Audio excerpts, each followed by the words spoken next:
Today's guest is Abdulhaq. He's a Palestinian American from Tulkarm in Palestine and has been an important part of the Palestine movement in America. We, as oppressed people, have the right from our hearts and our freedom and our liberty that we will live and resist. Traveling the country to different universities and masjids, educating about the plight of the Palestinian people, the evils of Zionism, and how to effectively fight for human rights. He co-founded Quds News Network, a massive online platform and media channel that has been raising awareness about the occupation of Palestine for over 10 years now. They have millions of followers on both their English and Arabic channels and have continued to grow despite the censorship and deplatforming efforts of Meta and YouTube. But his work isn't just limited to Palestine activism. As part of the Majlis al-Shura, otherwise known as the Islamic Leadership Council, he's helped to lead, organize, and uplift the Muslim community by helping to oversee and represent over 90 mosques and organizations in New York City. Now, for some of you, you may not be familiar with Raja as he keeps a low profile and isn't interested in growing his personal brand. But his contributions to the movement through media, leadership, and activism have been crucial to the progress of our communities here in America. We sat down and spoke about recent events in Gaza, the Middle East, Trump's ethnic cleansing proposal, and Zionist influence in America. I've had several podcasts go on for a few hours, but this one was the longest and easily one of my favorite discussions. Raja is just incredibly knowledgeable, so I'm certain you all will benefit tremendously from this discussion. After the podcast, we took him to a friend's house for dinner where we enjoyed some homemade kanafa.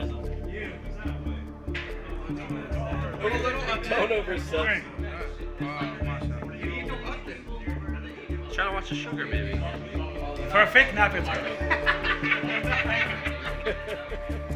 Now, before we hop into this episode, I just want to update you all about a few changes we're going to make to this channel. While this episode is currently uploaded here on our main channel, we are planning to migrate all podcast episodes to our new channel, Podcast & Co., which will be specifically for podcast episodes and nothing else. The reason for this change is because our content is diverse and has produced way too much clutter on this channel. It negatively affects the algorithm and it confuses some of our new subscribers that struggle to get a sense of what kind of content we produce. So please do help us grow this new channel by subscribing to it. The link to that channel is below in the description. Also, if you'd like to support our work and see behind the scenes content with guests like Raja, Scott Ritter, Daniel Hakikachu, and many others, become a member on our website, propandco.com. This helps us survive censorship and deplatforming and also just supports our channel. When you become a member, you gain access to behind the scenes footage exclusive to the website and gain early access to short films and documentaries before everyone else. So I hope you'll consider becoming a member. Now, without further ado, please enjoy this podcast discussion with Raja Abdulhaq. You guys were removed from Meta, weren't you? Yeah, we were removed and we brought it back, and then we're kind of now unpublished because we don't want to risk losing the page. The page has, I can freely say, millions of posts of news, and the archive that we have is significant. Archive of photos and images. That's something that most news outlets don't even have access to because we have access to the average person. So we have that still, but most of our work has moved towards Telegram and Twitter for the time being. So yeah, that's kind of the story, but until now we have... And you post in both English and Arabic. Yes. The Arabic version, we started it in... I'm trying to remember the exact year. Maybe 2014. So it came after like the English version. Yeah, a few years after. Our main focus was on the Arabic side. Then I created the English site and started, recruiting different people around the world, like mostly people who speak. The biggest problem with the Palestinian narrative has always been that we talk about Palestine with Arabic language, but we translate it to English. And that most of the times creates problems because many things you say overseas is not the same thing we say here.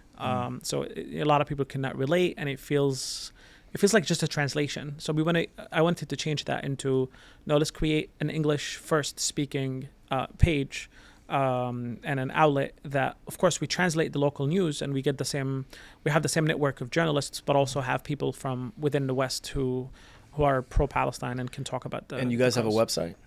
We have a website now. So you But post what we have articles and today is- blogs there, or What is it? you post articles, blogs? Do you do videos? We don't mostly do in Arabic site. It's most like it's not as in the same level as the Arabic for lack of funding and lack of resources. But like the English version is mostly focused on news more than anything. Sometimes we get a couple of articles here and there, but the majority of our work is mostly news. Yeah. And do you guys produce for a YouTube channel, anything like that? We do, yes. But our YouTube channels also have been completely Suppressed, shadow banned. Yeah. shadow banned completely. Our YouTube channel has I think 2 million followers or subscribers, and most of our videos get like 1,000 to 2,000 views, which is insane. Like if you have 2 million subscriber channels, you should be getting tens of thousands of views. Yeah, at a minimum. But we barely get anything because clearly our channel is shadow banned 100%. And these channels exist, are they separate for both English and Arabic? Yeah, we have different ones. We have, even in Arabic, we have ones that are designated to focus on Palestinian prisoners, one mostly just about Palestine in general. And at different points of our history, we had different channels also like tackling like social issues at the same time in Palestine. But until now, like the most dominant one is just the major one, the global one that does all of the politics. So most media brands, channels, they have like their own ideology or perspective that they lean in and that they try to propagate out. So what guides Quds News Network? Is it simply just news centered around Palestinian liberation, or is it, pan-Arab? Like, what is the driving ideology or vision behind the brand? That's actually a great question, because I think what made us unique since we launched was the idea that we are not just and this is one problem that we have in the Arab world and even in the West, specifically within the Muslim and Arab communities at large, is that we think that journalism, because we are lied to by Western propaganda, that journalism is supposed to be objective, right? It's supposed to be, in the middle, not taking sides. But as we know, like I think in the past 15 months, nobody is fooled by Western media and Western journalism, that nothing is objective and everything is based on propaganda to support the empires and their political powers. For us, from the very beginning, we said we're not going to be quote unquote objective, because we don't believe that journalism is truly objective. We are going to be advocates of the Palestinian cause, and we are in line with the resistance. What we mean by that is that we are journalists who are covering the cause of Palestine, but we also have an objective, which is to liberate Palestine, and that means we are happy. I don't want to say the word happy. We are aligned with the national. What's the right word here? With the national methodology of liberation. Whatever Palestinians in general choose to use to be able to fight for themselves and liberate their lands, we are in alignment with them, because that's our identity. We are Palestinian journalists, so we are Palestinians first, and that means that whatever is good for the cause is good for us, and that's our objective and that's our message. We did not lie. We did not try to lie ourselves or to anybody else that we are, some kind of Western journalists that are coming to Palestine and talking about Palestine objectively. We do acknowledge that Israel is a settler colonial state that is our enemy, the enemy of Palestinians. And when we are writing our news stories, that's the narrative and that's the editorial policy that we follow. We also follow editorial policy that resistance is the right of the Palestinians, and they have every right to resist and to be able to liberate themselves. And that has been our editorial policy since we began. And I think that what has been unique about Quds is that this is who we are and we take pride in it. And that's why a lot of people trust us, because we also don't like to post things quickly for the sake of, winning the breaking news, war. Especially in the past 15 months, there has been a lot of propaganda and psychological warfare that was being produced by Israel, right, to shake in the people of Gaza. We don't post everything. We ask ourselves before we post anything, does this serve Israel? Or is it part of a psychological warfare? Or is it truly just a news that we need to report? And if we feel that whatever news is being fed to us is something that might harm the Palestinian cause, we either don't report it if it's not relevant, or we report it but we contextualize it. We bring in a context to it so people know that this might be part of a psychological warfare against Gaza. We talk about and this is something that is missing overall from the mainstream, pro-Palestinian activist circles and journalism and media. We don't just focus on the pains and horror stories of our people. We actually focus on the stories of resilience. We focus on the stories of resistance. We focus on the stories of strength. We focus on the stories of people stand up to occupation, stand up for their rights. We don't just want to show our people as victims. Yes, we are victims to settler colonial project and occupation, but we're also people who have pride and believe in our human dignity, and we want to struggle for our freedom. So we want to show that side as well.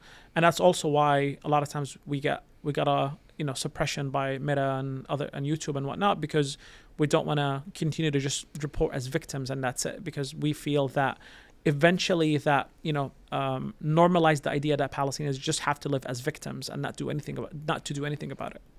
So what sort of content do you guys post to YouTube? Do you guys have a reporter who reports as if it's like Al Jazeera, or is it citizen journalist content from random contributors? We do many things, many multimedia stuff. We do reporters, we do podcasts, we do interviews, we do just basic videos with some texts explaining. Back in the day when video used to be what algorithm preferred on Facebook, if you remember those days, we used to produce a lot of like fast-paced like videos like AJ Plus and like all the 1 minute explainer with text change. Exactly. We did a lot of those, and those did really well back in the day. It was like the big thing, and everybody, like companies were created just for this, like, and media companies specifically. But video, the problem with video, as you know more than anybody else, it's very hard to produce. It takes time. It's expensive.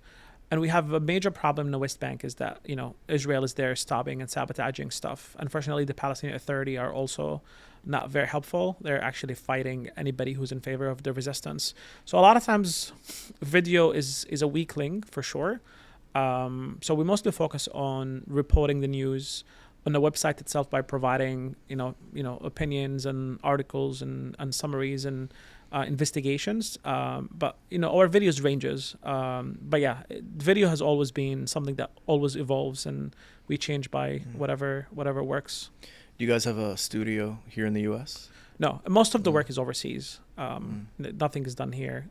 Even myself, like I get to the pay. I have not been doing like day-to-day stuff in years now. Back in the day, I used to stay up at night and post stuff and connect with people and write stuff and manage the websites, but I don't do that anymore. I can't. Like now we have better suited people that can do this as part of their job.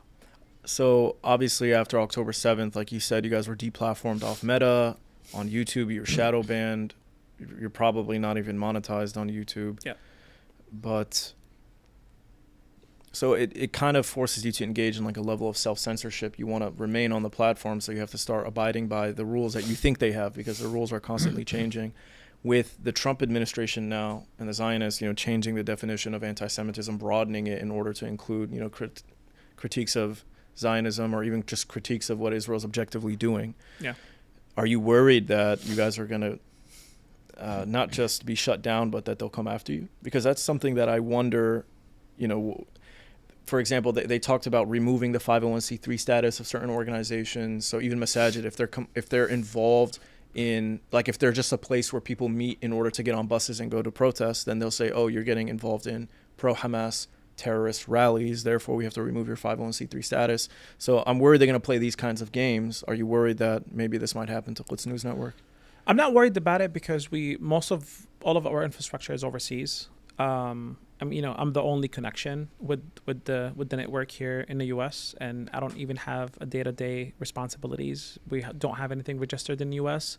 We did consider it back in the day, because the Palestinian Authority used to crack down on Palestinian journalists who cover a specific angle, but we've never registered any corporation in the U.S. Nothing exists in the U.S., so there's nothing to worry about there in that regard from a logistical perspective. But in terms of like media and censorship, I mean, I don't know if it's going to get worse than this. Like our Facebook page is completely off. our Instagram is constantly harassed and suppressed and stuff being deleted left and right.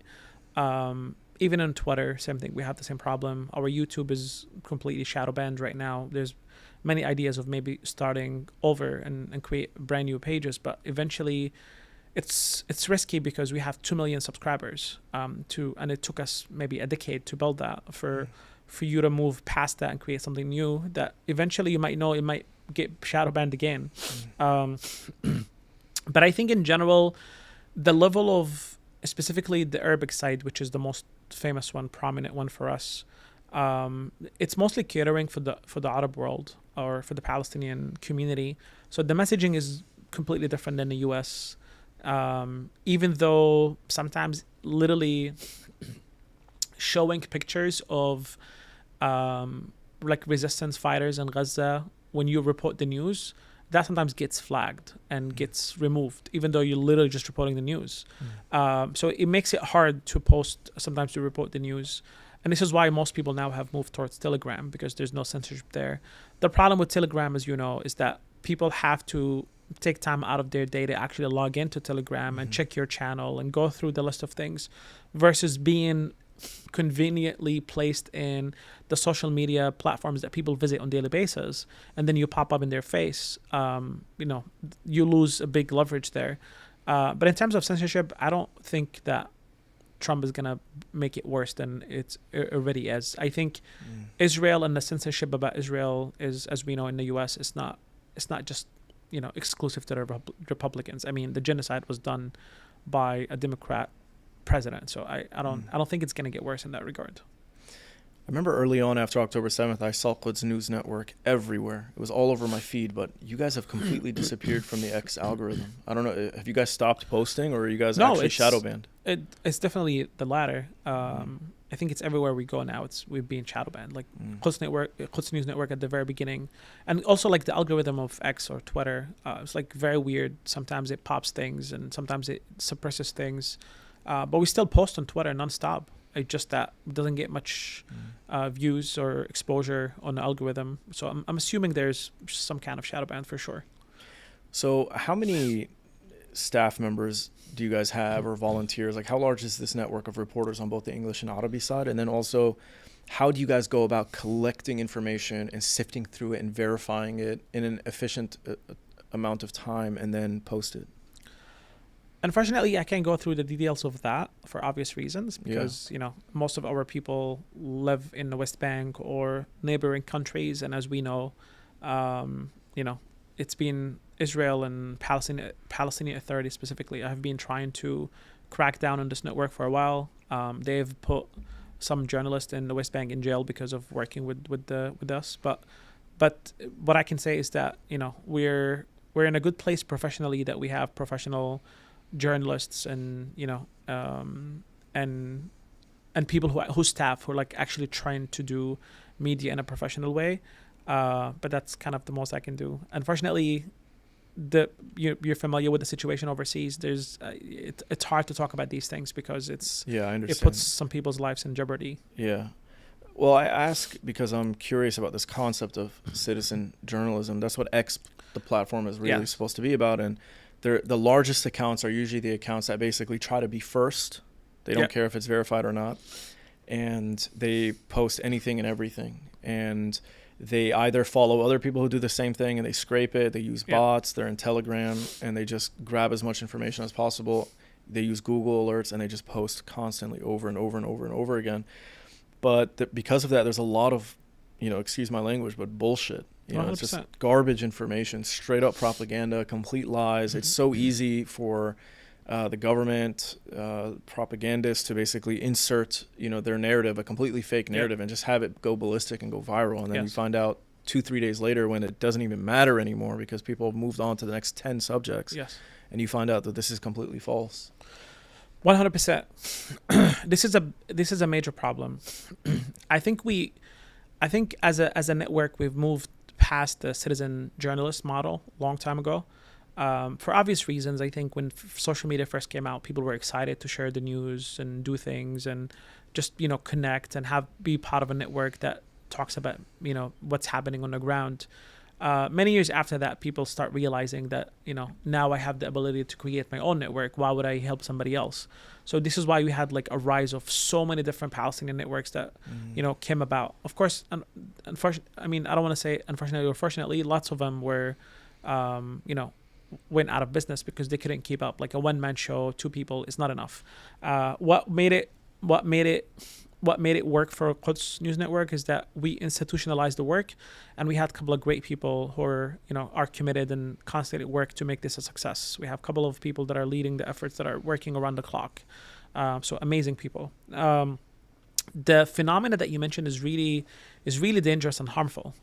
In Twitter, specifically on X, as you mentioned, there are a couple of anonymous people that we don't know who they are. They have these anonymous names, fake names, pseudonames on Twitter that are constantly posting things that most of the time, by the way, they steal it from pages like Quds News Network. They take this from our telegrams, as you mentioned, and they just repackage them and they just post them quickly. Or sometimes they post, and we've seen this throughout the last 16 or 15 months, just take any footage from anywhere and just throw any kind of fake story on it just to get followers and to become first. That model is very dangerous because even though, as you mentioned, it gets corrected in a day or two, but what it does, the long-term ramifications of it on people's consciousness is very dangerous, because the people who don't see the correction, and as you know, algorithm sometimes favors the drama, but it doesn't favor the correction of the drama.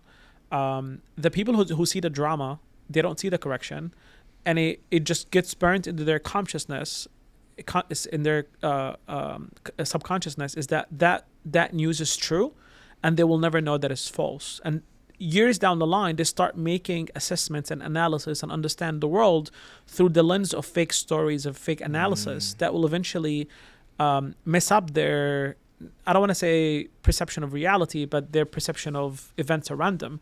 They start believing in things that are not true. And conspiracy theories are, honestly speaking, it's one of the biggest issues we have as Muslims or people who are against like Western colonialism and imperialism.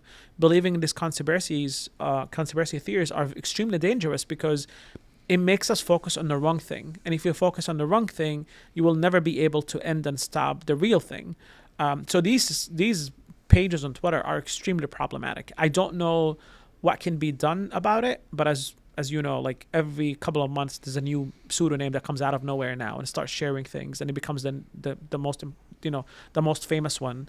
But it's definitely problematic and dangerous for the long term.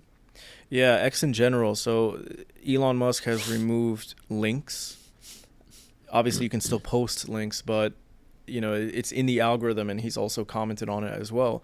If you include a link to a video, to an article, to a source, then they suppress that post. Yeah. They want to keep people in X, getting their news from X.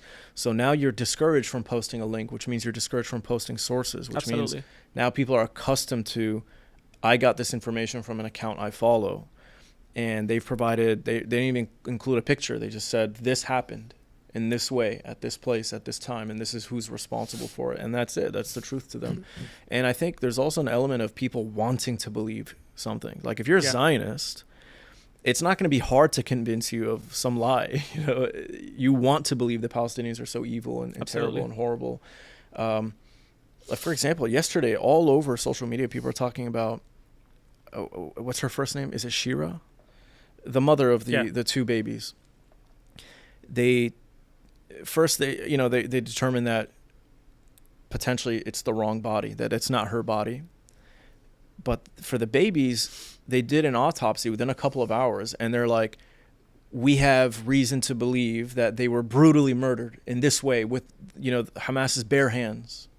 You can't know that. There's no such thing. And no coroner has ever done a report where they describe something as brutally murdered. Like, it's propagandized language, and there's no official source for it, but it spread like wildfire, and everyone spread it, and that's it. They'll never care about the information that comes afterwards, and because they want to believe it, khalas, that they are going to believe it, and that's the truth to them. So it's definitely problematic. So I want to hop in now to this list of questions I have for you. Sure. So you wrote an article for Middle East Eye, I think yesterday or 2 days ago. You discussed how Trump's plan to ethnically cleanse Gaza threatens the survival of the Egyptian and Jordanian regimes. Can you clarify why that is? Yeah, sure. Just to give a little bit of context, and I think it's important here, is that to truly understand the importance of the Jordanian and the Egyptian regimes to the U.S. empire, and I want people to think about things from the context of the interests of the U.S. and not just Trump. Because at the end of the day, yeah, I know it's easy to just blame Trump and make Trump as the one-man show. But as a big empire like the U.S., the biggest empire on the face of Earth, I don't think there has been any empire on in the history of mankind has been as powerful as the U.S. So we can't just claim that one man who got elected and now he stole the empire and he does whatever he wants with it. There's a bureaucracy. There's the establishment. There's as people like to call it, the deep state. There's institutions like the Pentagon and the CIA and the Department of Homeland Security and Department of State and whatnot. There's institutions that come up with policies and national interests and national security papers. There's professors in universities that produce content on annual basis explaining to the empire what to do about this problem and that problem. It's not like Trump wakes up one day and he decides, you know what, today I'm going to bomb Syria and tomorrow I'm going to bomb Palestine. Before he does any of that, the Pentagon has to assess the military capabilities. What's the response? How do we respond to the response of our response? How do we retaliate?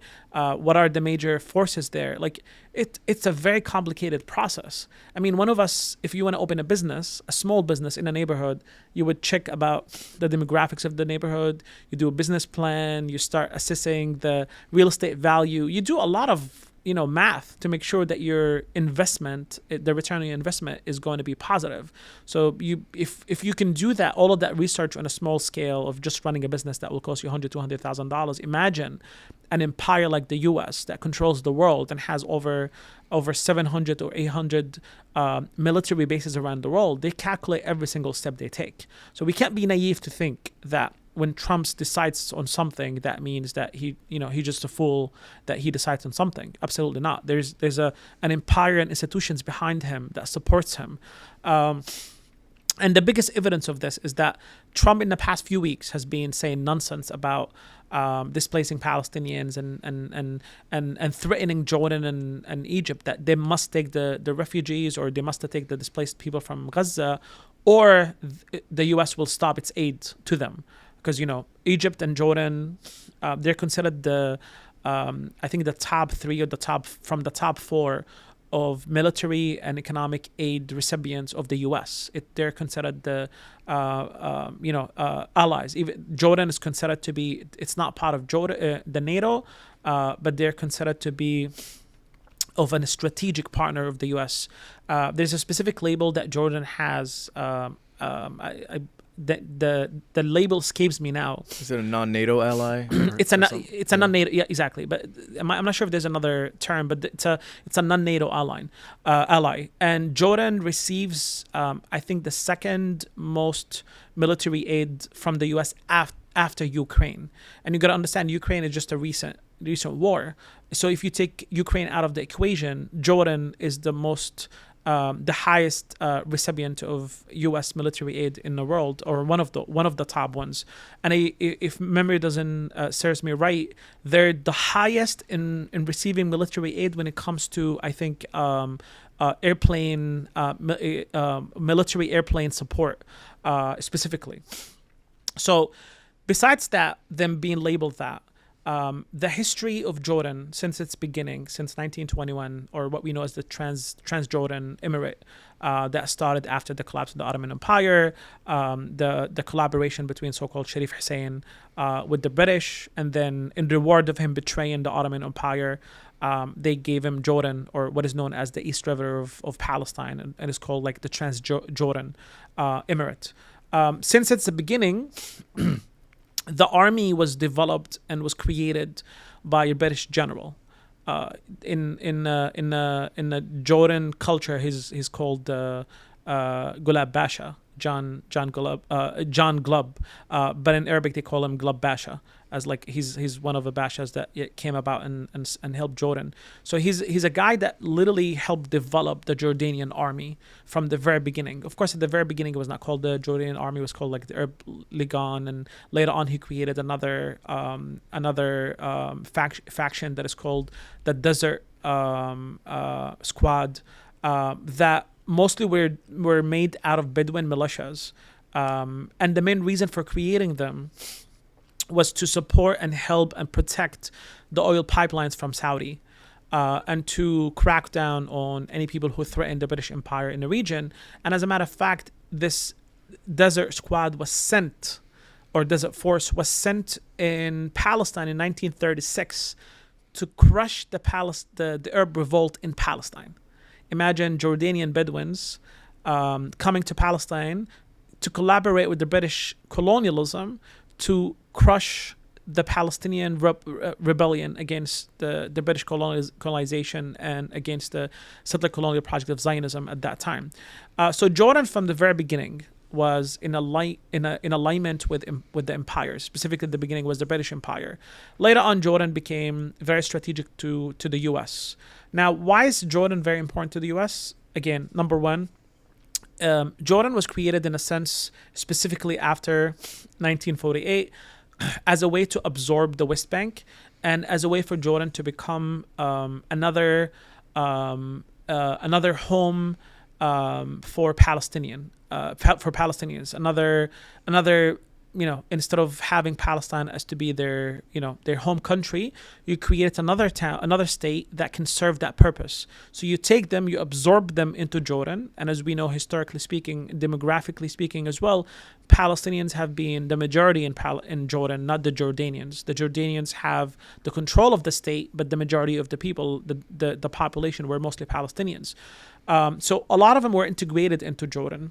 And throughout history, also, Jordan has been following a process called Jordanization of Palestinians. Or in Arabic, we call it Ardanat al-Falastiniyin, meaning you're turning them into becoming Jordanians. And the best way to understand this is to look at America, the concept of assimilation, right? Every single immigrant that comes to the U.S., they have to go through so-called processes of integration, assimilation, so-called melting pot, right? You have to become American, the Americanization of the immigrants, right? And the whole concept is that you get rid of your, those are very classic assimilation theories in terms of any new immigrant has to get rid of their identities, their unique values, their unique worldviews, and accept the identity of the so-called the host that within that state. So something happened to Palestinians in Jordan. They were pushed into feeling that you must become Jordanian, and if you don't become Jordanian, then you're not loyal to the state and you are a threat to the state. And of course, this got worse after Jordan signed the Wadi, the so-called peace agreement with Israel in 1994. And then when they signed that agreement, Jordan started pushing more a national motto of Jordan first, meaning that all of our strategies, all of our national interests, all of our national security have to be about Jordan first and not Palestine. Now, the reason why this is very pivotal is there's something in history that is known as the Black September, right? And that is the moment in the 70 and 71 when Palestinian factions used to be roaming in Jordan and Amman, and they were, attacking Israel from the east border. They had Jordan was like a revolutionary pace for the Palestinian Liberation Organization and for PFLP and for Fatah. The majority of the Palestinian factions that used to exist in Jordan, and Jordan was a pace for them to attack Israel to liberate Palestine. So that was a major problem for the king at that time, King Hussein, and he needed excuses to get rid of them. And eventually, that was a fallout between him and Arafat and the PLO and the Palestinian movements at large, and he expelled them to Lebanon. Since that time, in 1971 until today, Jordan has been protecting the border of Israel on the east side. And that has been the most important investment for America and Israel in protecting Israeli borders, because Israeli borders on the east with Jordan are the largest one, right? There's 300 miles of border. So you have all of that land that is easily accessible from Jordan. Literally, you can literally walk from Jordan to Israel. Like, it's that easy for you to start, if you want to do any ops. And the ops and operations and attacks in the 60s and the 70s are very evident. There was like hundreds of them. So that was a major problem for Israel. So now to bring it back to bringing in this historical context is important, because we need to understand that, as I mentioned, Jordan was created as a way to absorb the refugees from Palestine into Jordan. And once you Jordanize them into becoming Jordanians, then they don't see themselves as refugees anymore, and they don't start thinking about the future, that I need to go back home and then I need to rebel and attack Israel and engage in the resistance. Now I'm Jordanian, and because of the Jordan first slogan and the social pressure that is on me, and I need to assimilate, then that means you don't only absorb Palestinians, but you are de-radicalizing Palestinians by making them not think about resistance and not think about liberation, and just think about the usual things you think about, like raising a family and living your life in Jordan, and be happy that Jordan provided you security and stability. So you're killing two birds in one stone. You get rid of the Palestinians from after the expulsion of 1948. You send them to Jordan, and then they get normalized and assimilated into becoming carrying a new identity. In addition to that, as I mentioned, the third component is the protecting the border. And all of this that I mentioned is important in protecting the border, because when you say that Jordan first, we need to care about Jordan initially, then you need to protect the borders, because if you allow Palestinians to attack Israel from the border, then Israel will retaliate against Jordan, and then you jeopardize the Jordanian stability and security. So using those mechanisms and these policies that Jordan has been, invoking in, are essential in protecting Israeli eastern borders. And because of that, of course, as I mentioned, Israel has been able to focus its resources on Lebanon and on Gaza, because all of their eastern border is protected. So there's nothing to worry about there. Jordan will do their job for them for free. And then they focus on Lebanon and in Gaza.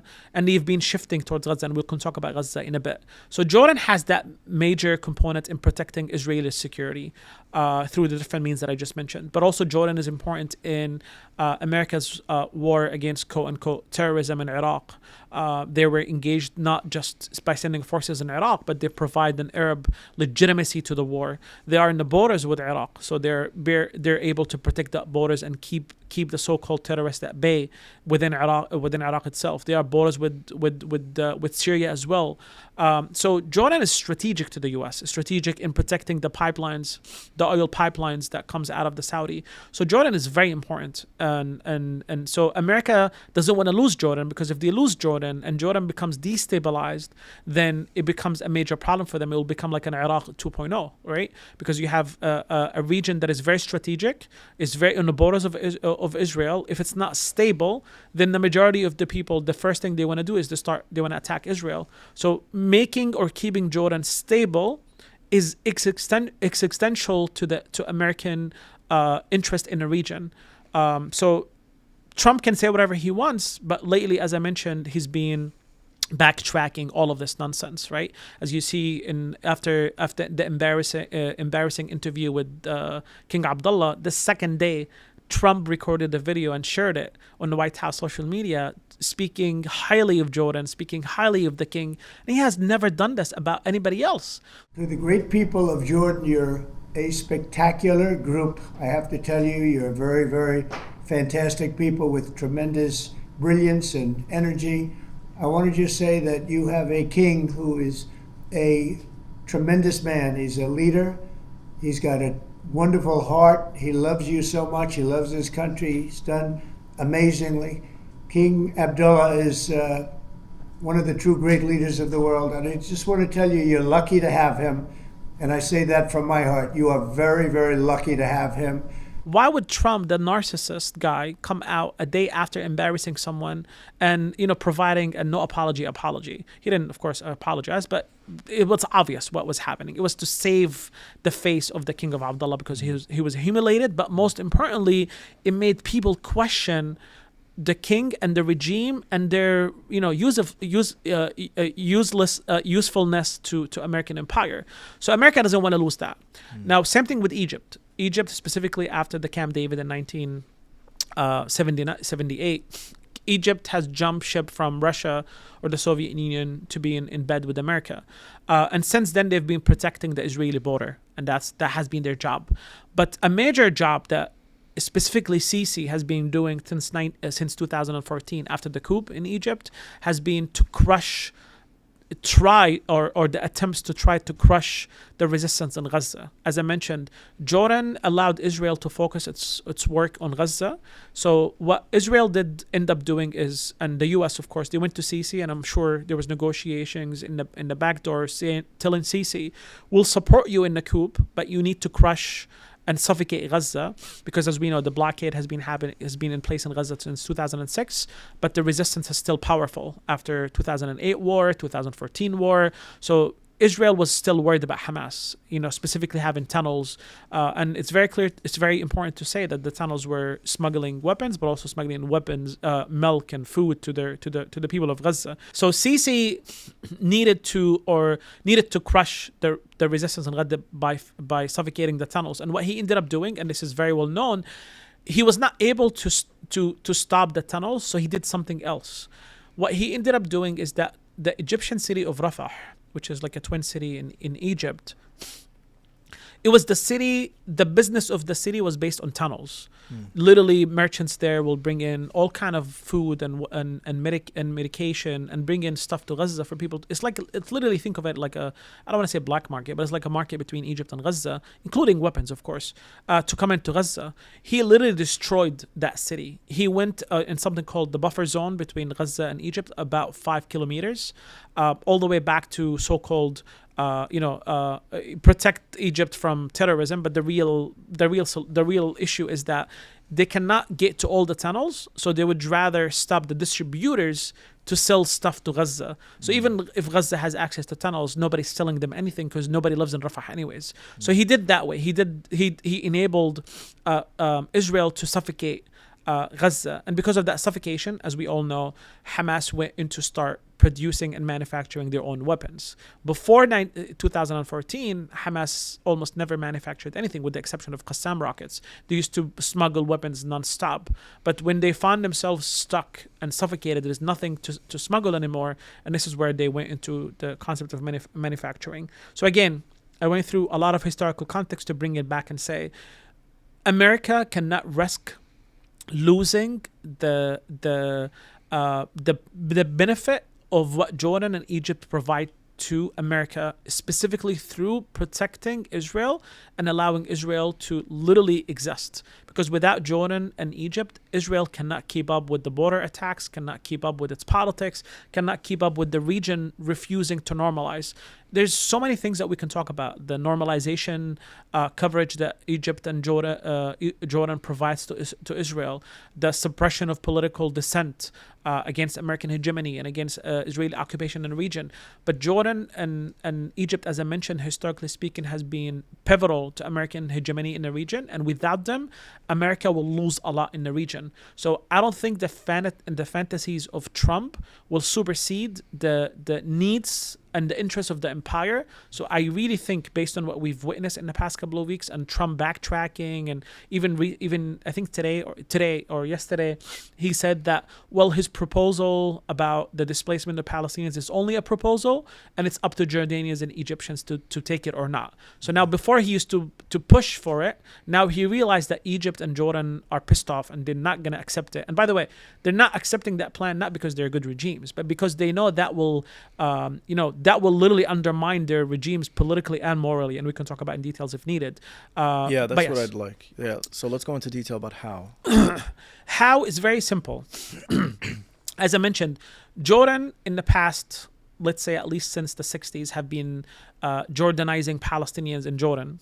And they get to the point where now they have successfully quote-unquote de-radicalized Palestinians, or they get to the point where Palestinians in Jordan now don't see armed resistance from Jordan as an option anymore, under the slogans and the motto of like Jordan first, and anything you do in Jordan will undermine Jordan's security, so why would you do anything that will undermine Jordan politically and from a security perspective. So imagine bringing in 1 million people from Gaza and throw them in Jordan. Now, besides all of the social economic problems that this will create for Jordan, and of course even the economic limitation and logistical limitation, but people of Gaza have been resisting for as far as we can remember. And even though Jordan thought that they have been successful in Jordanizing all of its citizens, in creating an identity of Jordanian above all of this will be undermined by bringing in 1 million people in Jordan. Jordan's population is what, like 11 million people? Bring in another 10% of people that will be not Jordanians from a political sense, right? Bringing them in your country, that will destabilize the country politically, because people of Gaza have their humanitarian need, they have their political aspirations, they're still connected with the land, they still see Palestine as their struggle. For Jordan to assimilate them into Jordan and Jordanize them will take them decades. It's gonna take generation after generation. And let's not forget that the events of the Black September in early 1970 and the issues, the clashes between Palestinian movements and the Jordanian government, that played a role into becoming like a shock doctrine for Palestinians in Jordan to take a step back and not engage, not to piss off the regime, because in their consciousness the regime now is pissed off because of the clashes with the PLO. Right now that baggage doesn't exist here anymore. And the best way to think about it is that Muslims who used to be in September 11, the older generation, they always look at themselves or feel an inferiority complex because they feel guilty because of September 11. So they have that baggage that come with them. But the younger Muslim generation in the US, they're not apologetic, right? They don't have that baggage that comes with them. They can't relate to September 11. So same thing, the people and the generations that exist in Jordan have that baggage, the baggage of the Black September. The people who come from Gaza have nothing to do with that. So to them, like, why would I respect so-called Jordanian identity above my own identity as a Palestinian? And again, by Jordanian identity, I mean from a political sense. I'm not talking about Jordanian people. This is very important distinction. So these people will eventually have their Palestinian identity, and they want to resist, and they want to start attacking Israel from the eastern border, and that will create problems for Jordan, because Jordan right now is so-called strategic partner for the U.S. They carry themselves as a stable country that welcomes refugees, and it's about peace and all of that nonsense, and they can't keep up with that. But what I think is this is from a logistical sense. From a moral perspective, Jordan since 1948 has been claiming that they are in favor of Palestine. They are in favor of so-called just solution, of course, two-state solution, normalizing crab. But at the end of the day, they have always been against the expulsion of Palestinians. For them to accept, and they have been building their legitimacy as someone who's a partner and a supporter to the Palestinian cause. For them to accept the displacement plans, then that means they are in bed with Trump and Netanyahu, and not just Israel, with the US. Because Trump and Netanyahu are an extra layer to people, as you know. Like, they see Trump and Netanyahu as like this, as if they're isolated from Israel and the US. So to them, what's the benefit of Jordan now if you're going to be conceding to displacement of Palestinians, technically, if you think about it, it's a liquidation of the Palestinian cause, right? If you get rid of all the people from Gaza and eventually from the West Bank, then you are partnering with the US and Israel to liquidate the Palestinian cause. No sane Jordanian, even, forget about Palestinians, like legitimate Jordanian, will be okay with that. And that will make them question the political legitimacy and the moral legitimacy of the King of Jordan and his regime. Because for the past 100 years, you've been claiming you're in favor of Palestine, against the Nakba, but now you're actually facilitating another Nakba. That will undermine them, and eventually there will be dissent against them, and that will tarnish and eventually might lead to their political demise, 100%. Especially now with the changes in Libya, in Syria, and eventually, Jordan might become into like technically a place for Palestinian as a base for the Palestinian resistance, and that's not something that Jordan wants to do. Same thing can be said about Egypt and Sisi. Egypt to them, being and Mubarak played that game more than Sisi, which is the concept of trying to balance between the anger of my people versus me being pragmatic and doing things in order for him to stay in power. If Sisi compromises and allows 1 million people from Gaza to come to Egypt, he would have to deal with the same issues as Jordan. Yes, he doesn't have the problem of assimilation because Jordanians and Palestinians are very connected socially and from a social fabric perspective. Egyptians and Gazans, even though the Gazans are close, but they're completely separated. They're not the same as, for example, back in the day between the West Bank and Jordan. So there might not be a problem in terms of assimilation, but it would be the same problem with political legitimacy, with the moral legitimacy. And eventually, yes, these guys will still going to go to Sinai and they still want to attack Israel and still want to try to liberate their cause and fight for their cause. And that's going to bring in a lot of disability for Egypt. So with all of that being said, I truly don't believe that the U.S. or even Israel, right, are going to be risking these partners and these allies because of these fantasies. Now, it doesn't mean that Netanyahu and his people and Israel did not get to the point where they feel that they made a mistake in Nakba, that did not get rid of all Palestinians, because clearly until today, 76 years after the Nakba, Palestinians in Gaza are still resisting. But I'm sure he's worried about the stability of their allies and their borders more than they are about their fantasies of displacing Palestinians. They might think But are they really fantasies? Because right now, what you're describing for Jordan and Egypt is a situation in which they want to maintain the status quo. And the status quo is pretending that, one day we'll solve the Palestinian issue through two states. But we know that this is dead. It's been dead for a long time. And the cat is out the bag. If October 7th has done anything, it's revealed to the world what Israel's true nature is and what their true intentions are. And we're seeing it with, the murder of civilians and just, completely eradicating like the infrastructure of Gaza, like 95%, and committing genocide. We know that Israel wants to get rid of them. So these people have to go somewhere. So where are they going to go? So are they really fantasies? I mean, you don't think Netanyahu would legitimately, push these people into Jordan? Look, I might be a little bit more pragmatic in my analysis than maybe some other people. Knowing if you study like the Zionist movement and you study Israeli history, you understand that these guys studied the Western colonial legacy and they are following the colonial archive step by step, literally from 1948 until today. Everything they do in counterinsurgency and how they bomb our people, in terms of how they expel our people. I don't think Netanyahu and Israel in general, they will make any moves without it eventually being important and essential for the security of Israel and for them to make sure their settler colonial project is successful. Israel is not, as I mentioned before, Netanyahu. I know people like to differentiate between Netanyahu and Israel. Netanyahu might be this arrogant, piece of crap that people don't like.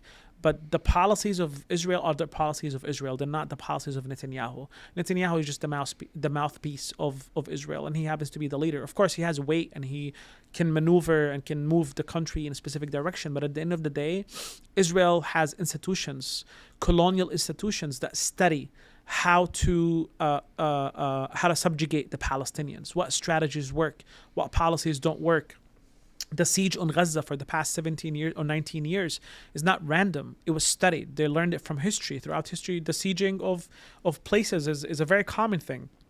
Population-centered counterinsurgency, destroying the houses of the fighters who attack Israel. It's a very common old strategy that Israel does in order for the people of the family of the fighters to, number one, to stop, to stand against resistance, but most importantly, to tell the youth that in the future, if you do any operation against us, you're risking your family and you're leaving your family and we're going to destroy their houses, so you might as well not do anything.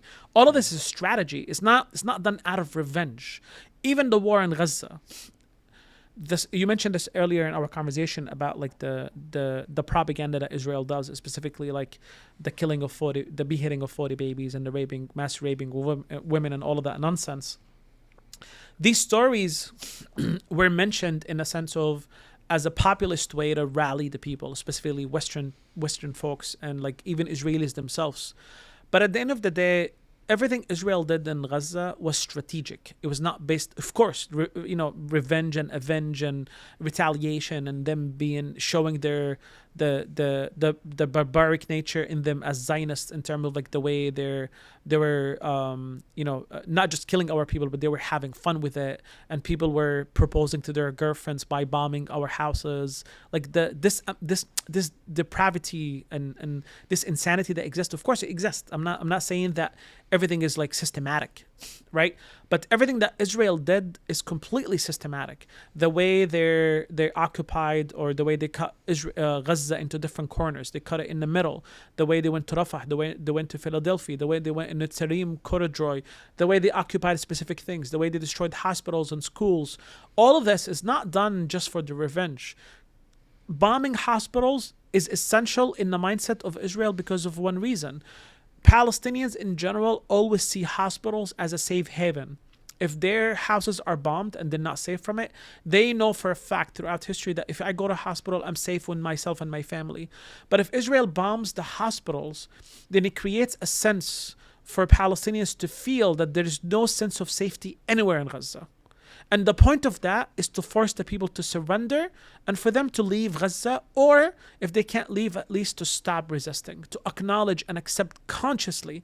And I want to go back in time in the Second Intifada. The head of the Israeli army in the Second Intifada, the chief of staff, Moshe Ya'alon, he said something very important that I will never forget in my life. I was young in the Second Intifada.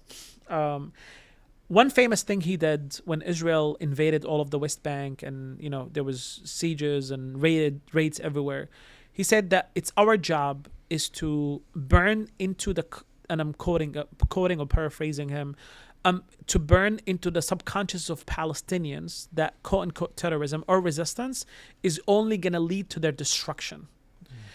This was my outlook and my introduction to Jabotinsky and the concept of the Iron Wall. Because since the beginning of the Zionist movement in the 30s, specifically when Jabotinsky was talking about this, talked about the concept of that in order for the natives of the land, because if you, again, let's go back to the basics. Israel is a settler colonial project. The main objective is to eliminate the native people of the land in order for the new settler colonizers that came from Europe to take over the land, right? In order for the native to stop fighting for their land that was just stolen from them, is you have to make it clear to them that your life, or you have to choose between your life or the land. If you come to the land back, we're gonna murder you, murder your family. So it's burnt into their consciousness that as natives of the land, that there is no point to resist, because Israel is almighty, Israel is invincible, and you have no right to resist with us. Like you don't even have to think about it. So this is why Israel since then in the Zionist movement has talked about the concept of the Iron Wall, the concept that Palestinians have to understand if they choose to resist, we will make them pay a hefty price that they will have to think 1 million times before thinking of resisting again. So this is the strategy of Israel. And everything we've noticed since October 7 until now is Israel doing that to the Palestinians. Is that how dare you think that you can do October 7? How dare you think that you, quote-unquote, barbaric Arabs can plan something like this and embarrass us like this and make us look weak like you did in October 7? And this is the message that they wanted to get out of October 7. Now, this is from a strategic perspective. Now, Israel, of course, wants to get rid of all Palestinians, but the logistics of actually expelling Palestinians from Gaza are very hard. There's 2 million people in Gaza. What are you going to do with them? Where are they going to go? How are they going to survive? Who's gonna help them survive? And as we know, like, Israel is making Gaza uninhabitable right now, so unlivable right now, to force the people of Gaza not to just to leave, as they call it, quote unquote, voluntarily displacement, but to truly force them to truly surrender. And since in the past few months we've noticed a lot of Palestinian and a lot of Arab voices and even Western voices have been asking Hamas and the resistance to just drop their weapons and raise their hands and just surrender for the moment, for the sake of what? Of saving people in Gaza. I truly believe that Israel is doing that strategy. Israel is going all out. They have the impunity from the West. They are being given the green light. They've been supported and given the money and weaponry needed to force Gazans to surrender.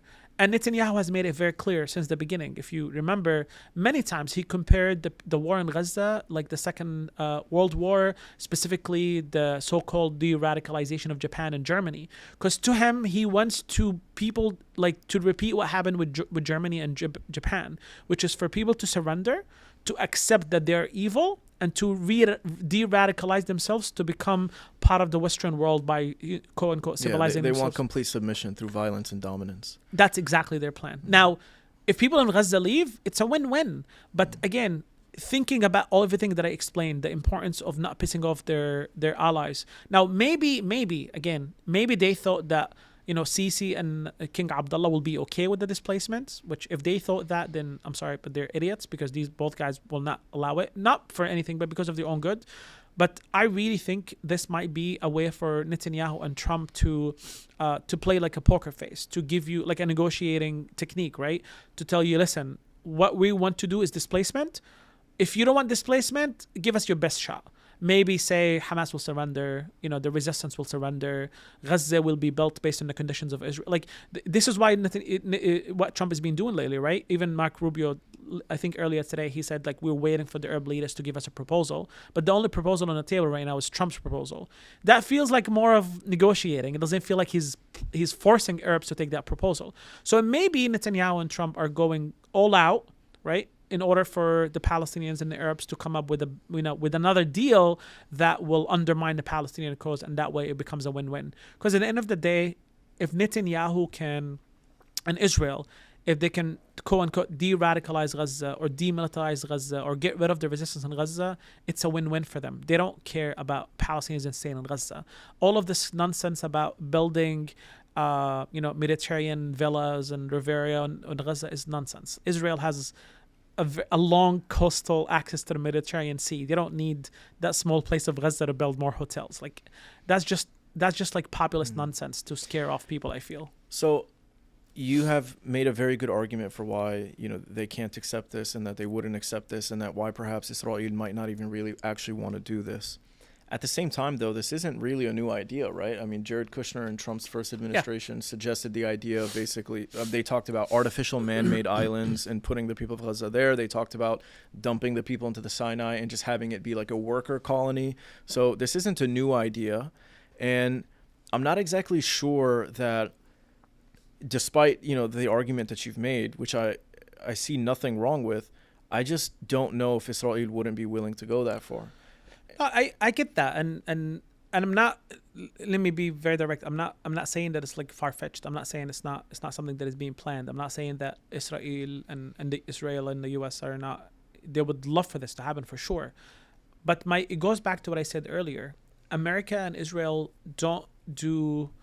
They don't take action based on emotions or fantasies or what the early Zionist wants, or what the religious Zionist wants, or the so-called extremist Zionist wants.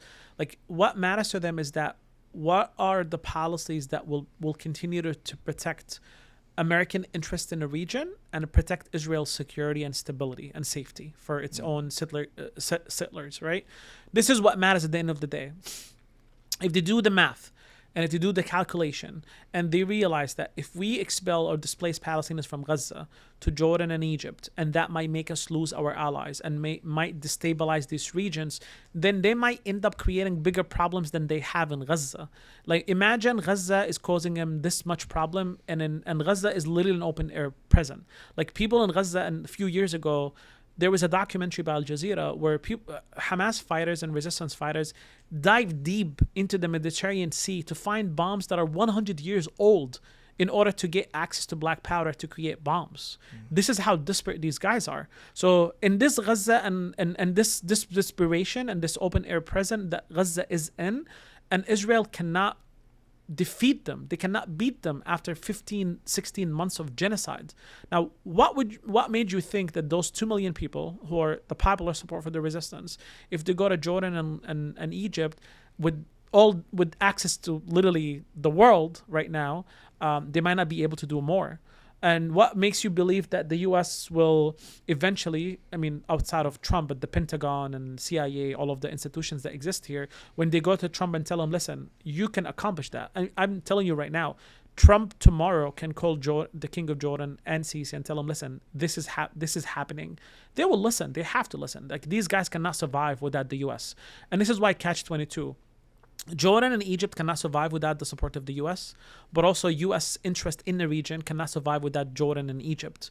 So it feels that Jordan and Egypt now realize this leverage that they have, just like Israel utilizes the leverage that they have with the U.S. and they do whatever the heck they want.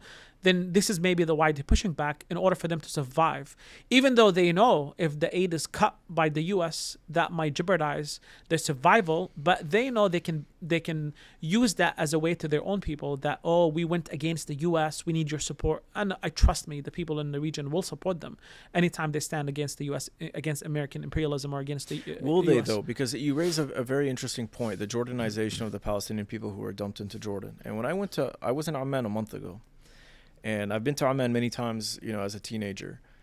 Beautiful country. And in comparison to the rest of the Middle East, is organized, is clean, they have infrastructure. It's unlike the rest of the Middle East.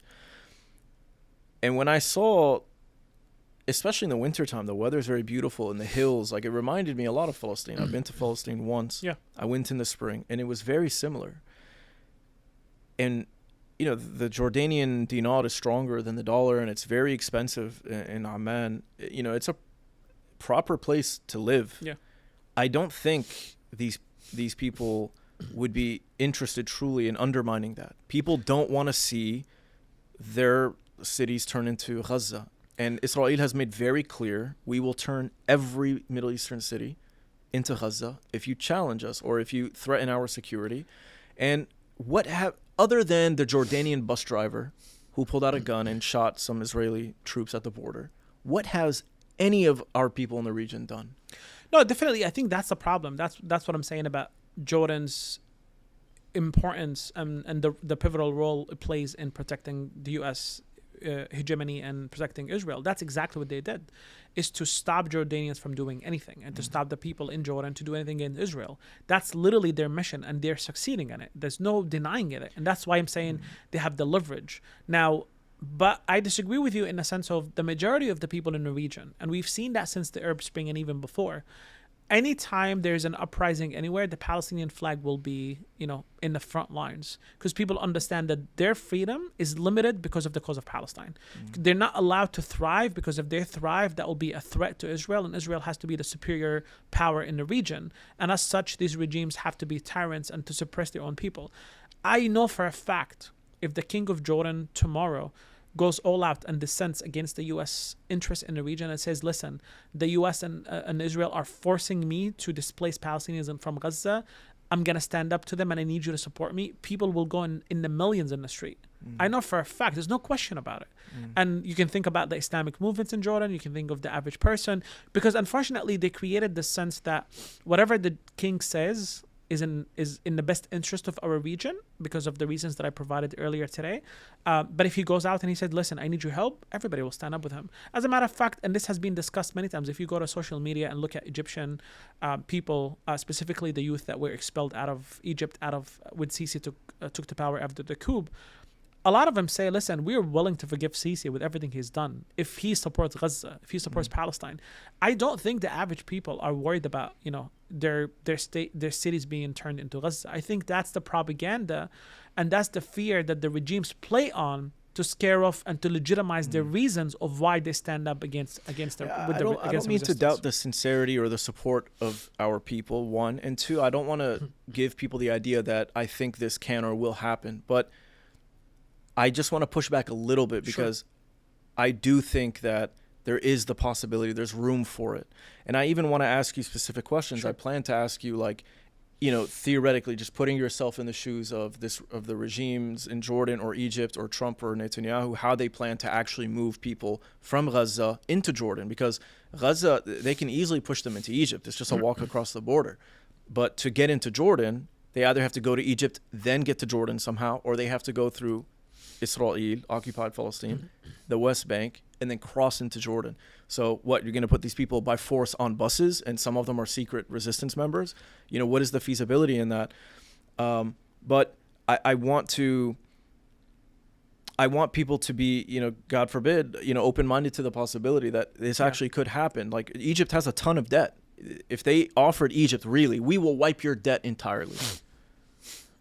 I mean, that's very lucrative just to take on another million people. Okay, you have to wipe my debt and bring investment. And Trump is already saying, you know, I'm going to force them to take these people and I'm going to have the Arabs pay for it and invest in it.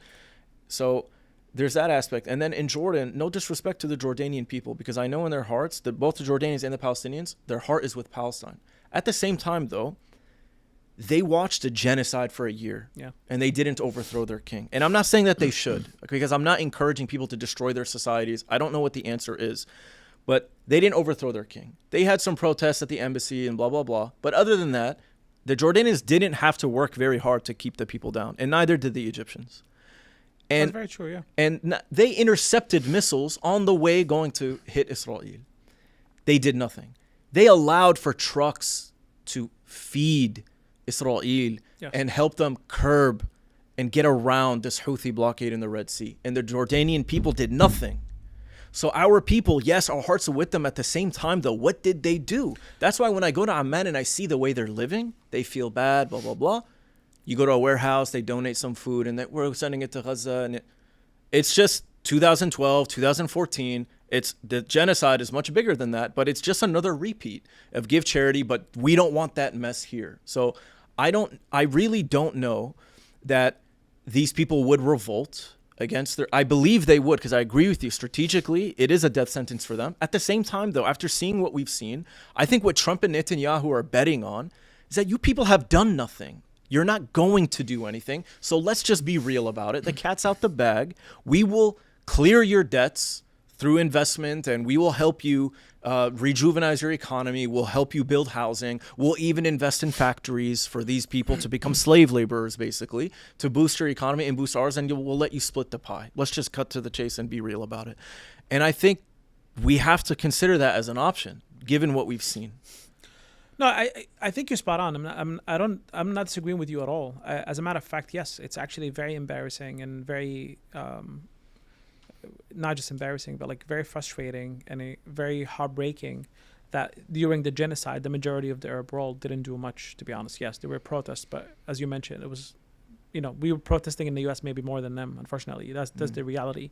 And I agree with you in your analysis. And that's exactly my point about the concept of Jordanizing the citizens of Jordan into accepting, and this is why I made a disclaimer before when I talked about the Jordan identity as a political identity and not an ethnic identity, because of that, exactly what you mentioned, because it has been invoking Moshe Ayalon here. It's like it burnt into their consciousness that the best course of action for us as Jordanians is to just follow the king into looking for security and stability, because it brings us security and stability, as you mentioned. And that's a problem. And that's the majority of the Arab regimes are playing the same exact game. But I want to also, I know we get carried away by analyzing too much Jordan and Egypt, but I think what's more important, and it answers also the first part of your question, it's not that the problem with displacement is just because of the interest of the U.S., the interest of Israel, and also, you know, the political legitimacy of these regimes in Jordan and Egypt, but also the most important component here, the most important factor is actually the people of Gaza. The people of Gaza are not going to leave. And that's what I always say, is that, you know, the U.S. and Israel can feel that they're invincible and they can do whatever the heck they want, but the reality is that, you know, people of Gaza are not going to leave their homeland. They know that Nakba is not going to be repeated, and if we witnessed and learned anything in the past 15 months, is that no matter how much you bomb these people, they don't surrender.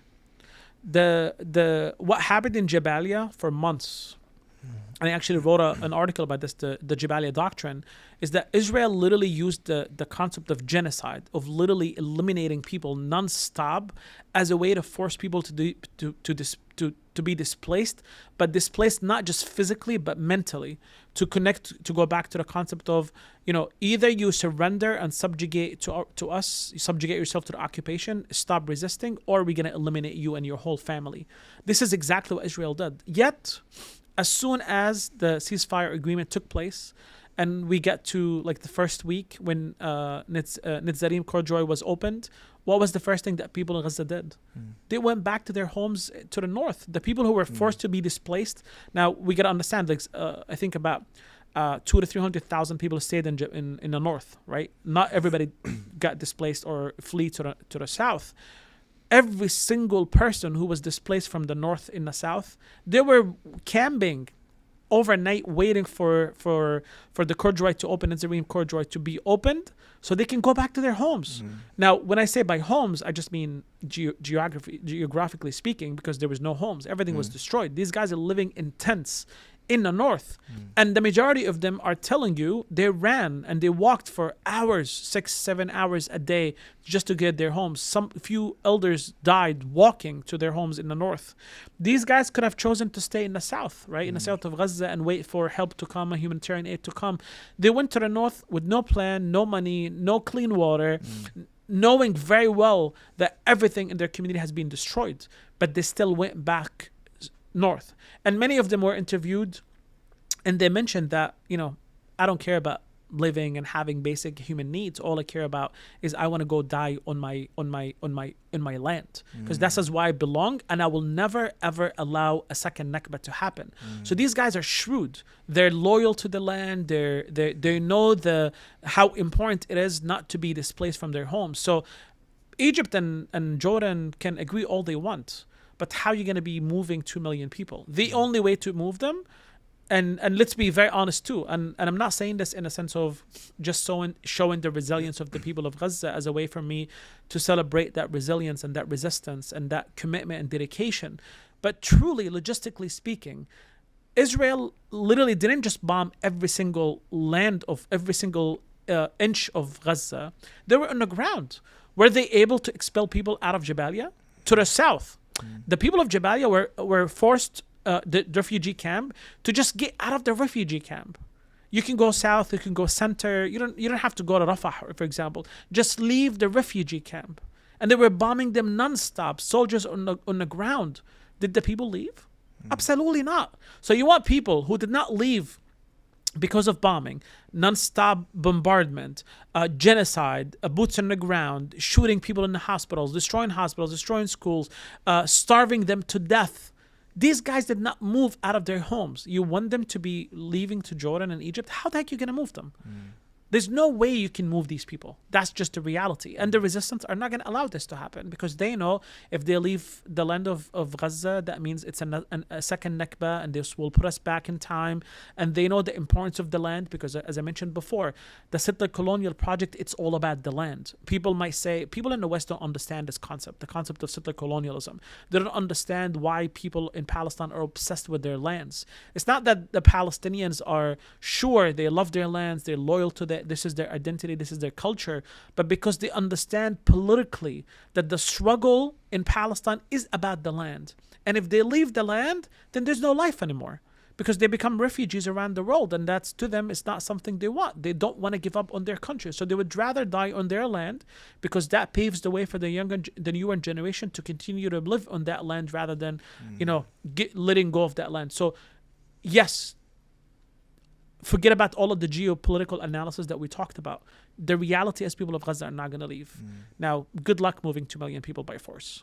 I mean, of course, not every single person in Gaza is going to stick around. I'm sure there are tens of thousands of people might choose to leave, and nobody should blame them at all. These people who have been under blockade and war after war and a genocide in the past 15 months. But the reality is, if you were not able to move the people outside of the refugee camp of Jabalia, after being starved to death for months, you're not going to be moving 2 million people outside of Gaza. That's just a reality. And this is important to highlight because, again, America and Israel are not invincible. They're not gods. They can't just, whatever they want to do, they will be able to do it.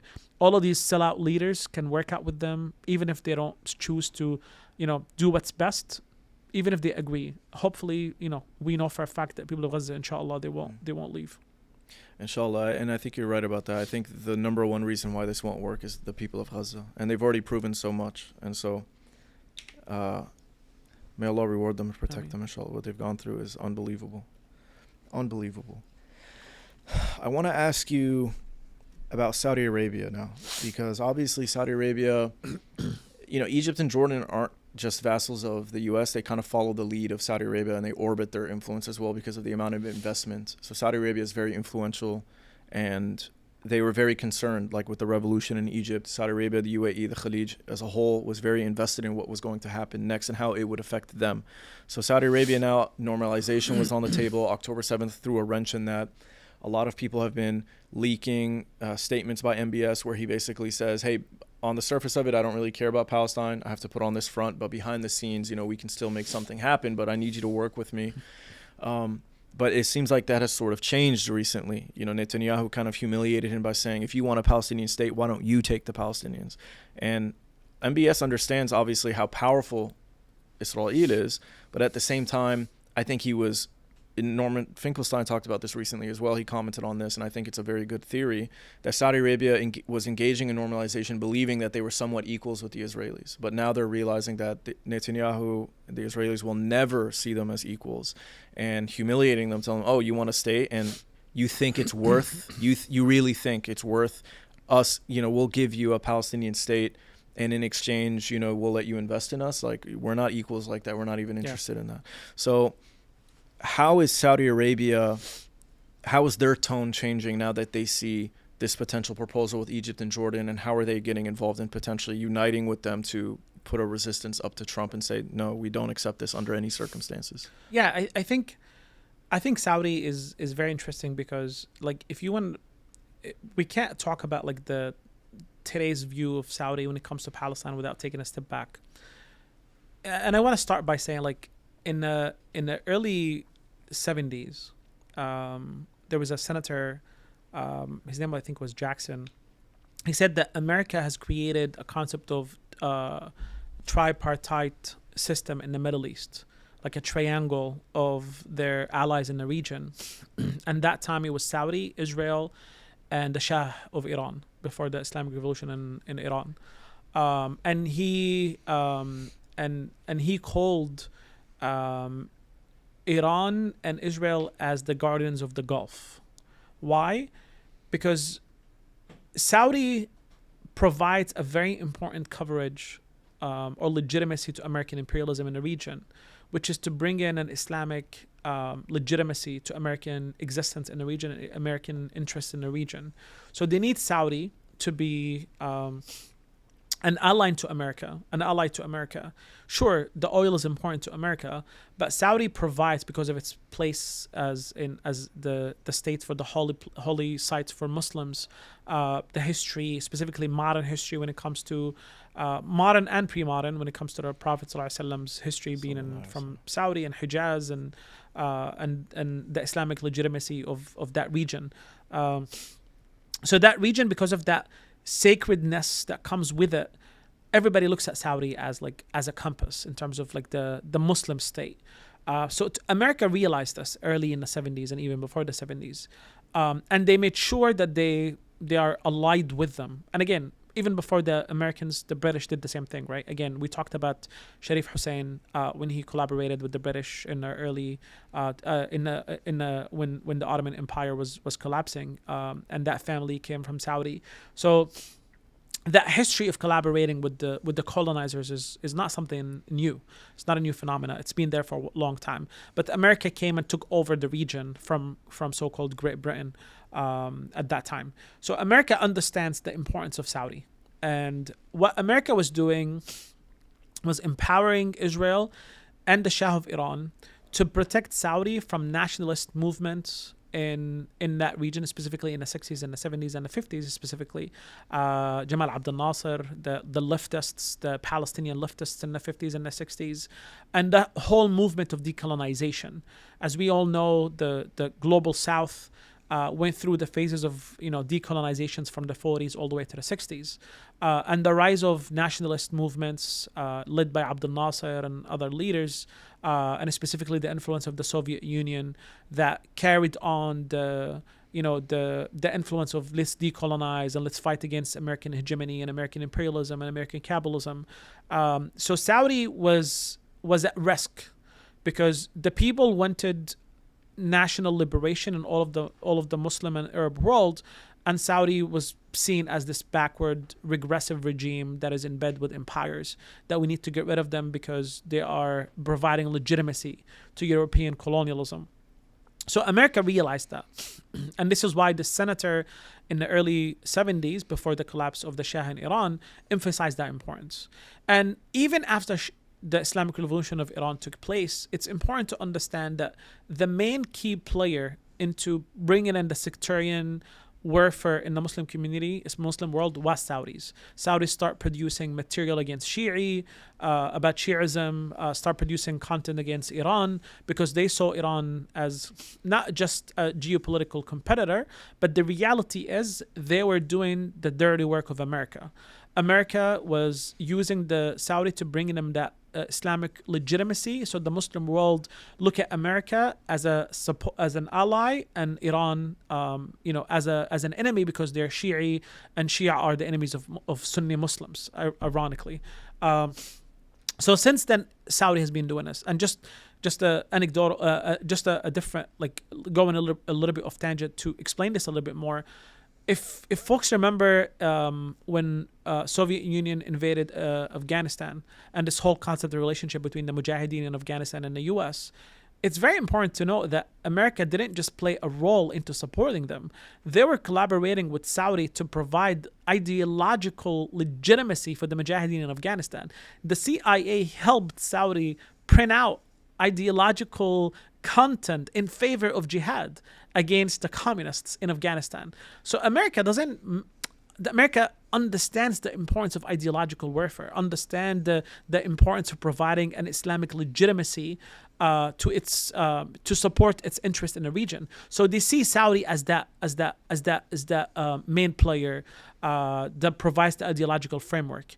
And as we know, since the beginning of the Arab Spring, even the main enemy of the Arab Springs, or what we know as the counter-revolutionary forces, are mostly Saudi and UAE, right? They're the ones, and their so-called scholars in Saudi have been harassing and bullying Ikhwan and Muslim Brotherhood, and calling them traitors and non-Muslims, and question their Islamic ideology and how they are disturbing or ruining the Islamic legacy and all of that nonsense, because they wanted to legitimize these tyrant regimes by undermining and demonizing and dehumanizing the Islamic movements. So that's the job of Saudi.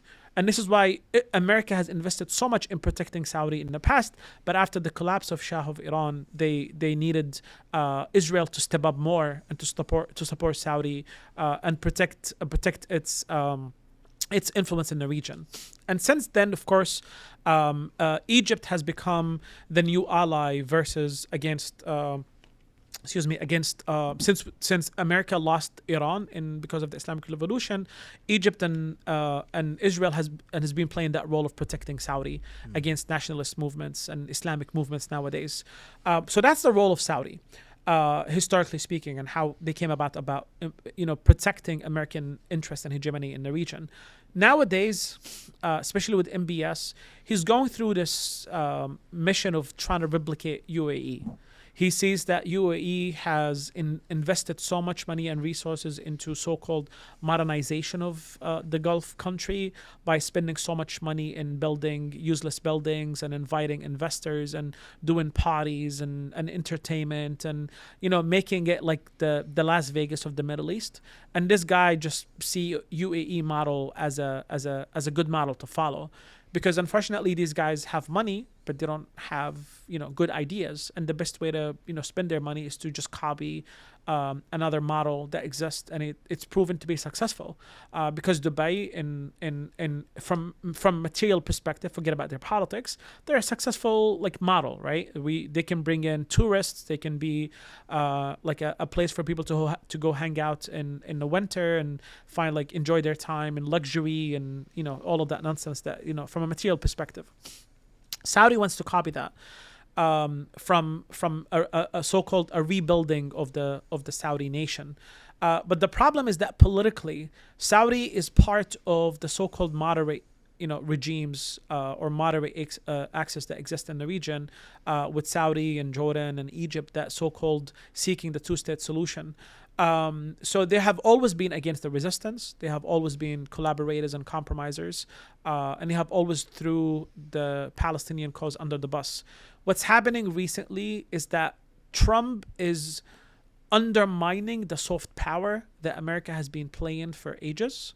The politics of Henry Kissinger, where he laughs in your face but backstabs you, right? Saudi is used to America always highlighting them as the pioneer and the leaders of the Arab world and the Muslim world. And then this guy who's a narcissist, and he undermines all of them. So that to them, that makes them look bad. They already look bad in a sense of in front of the people because they're collaborators, but then that they are risking their reputation in front of their own people for the sake of the empire being happy with them. But then now the empire is not even happy with them. So what's the point of them pissing off their people? It feels like they're shooting themselves in the foot. But again, it goes back to the previous analysis that I provided, which is that it's not in the best interest of Jordan and Egypt to agree on these displacement plans. And Saudi needs Jordan and Egypt as their allies in the region, otherwise they'll be isolated. If Jordan and Egypt are destabilized, Saudi will be next.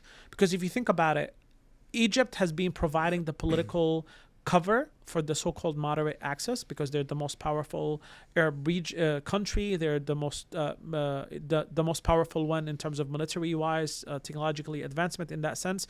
They're the most powerful Arab state, and historically speaking has been the heavyweights when it comes to politics, right?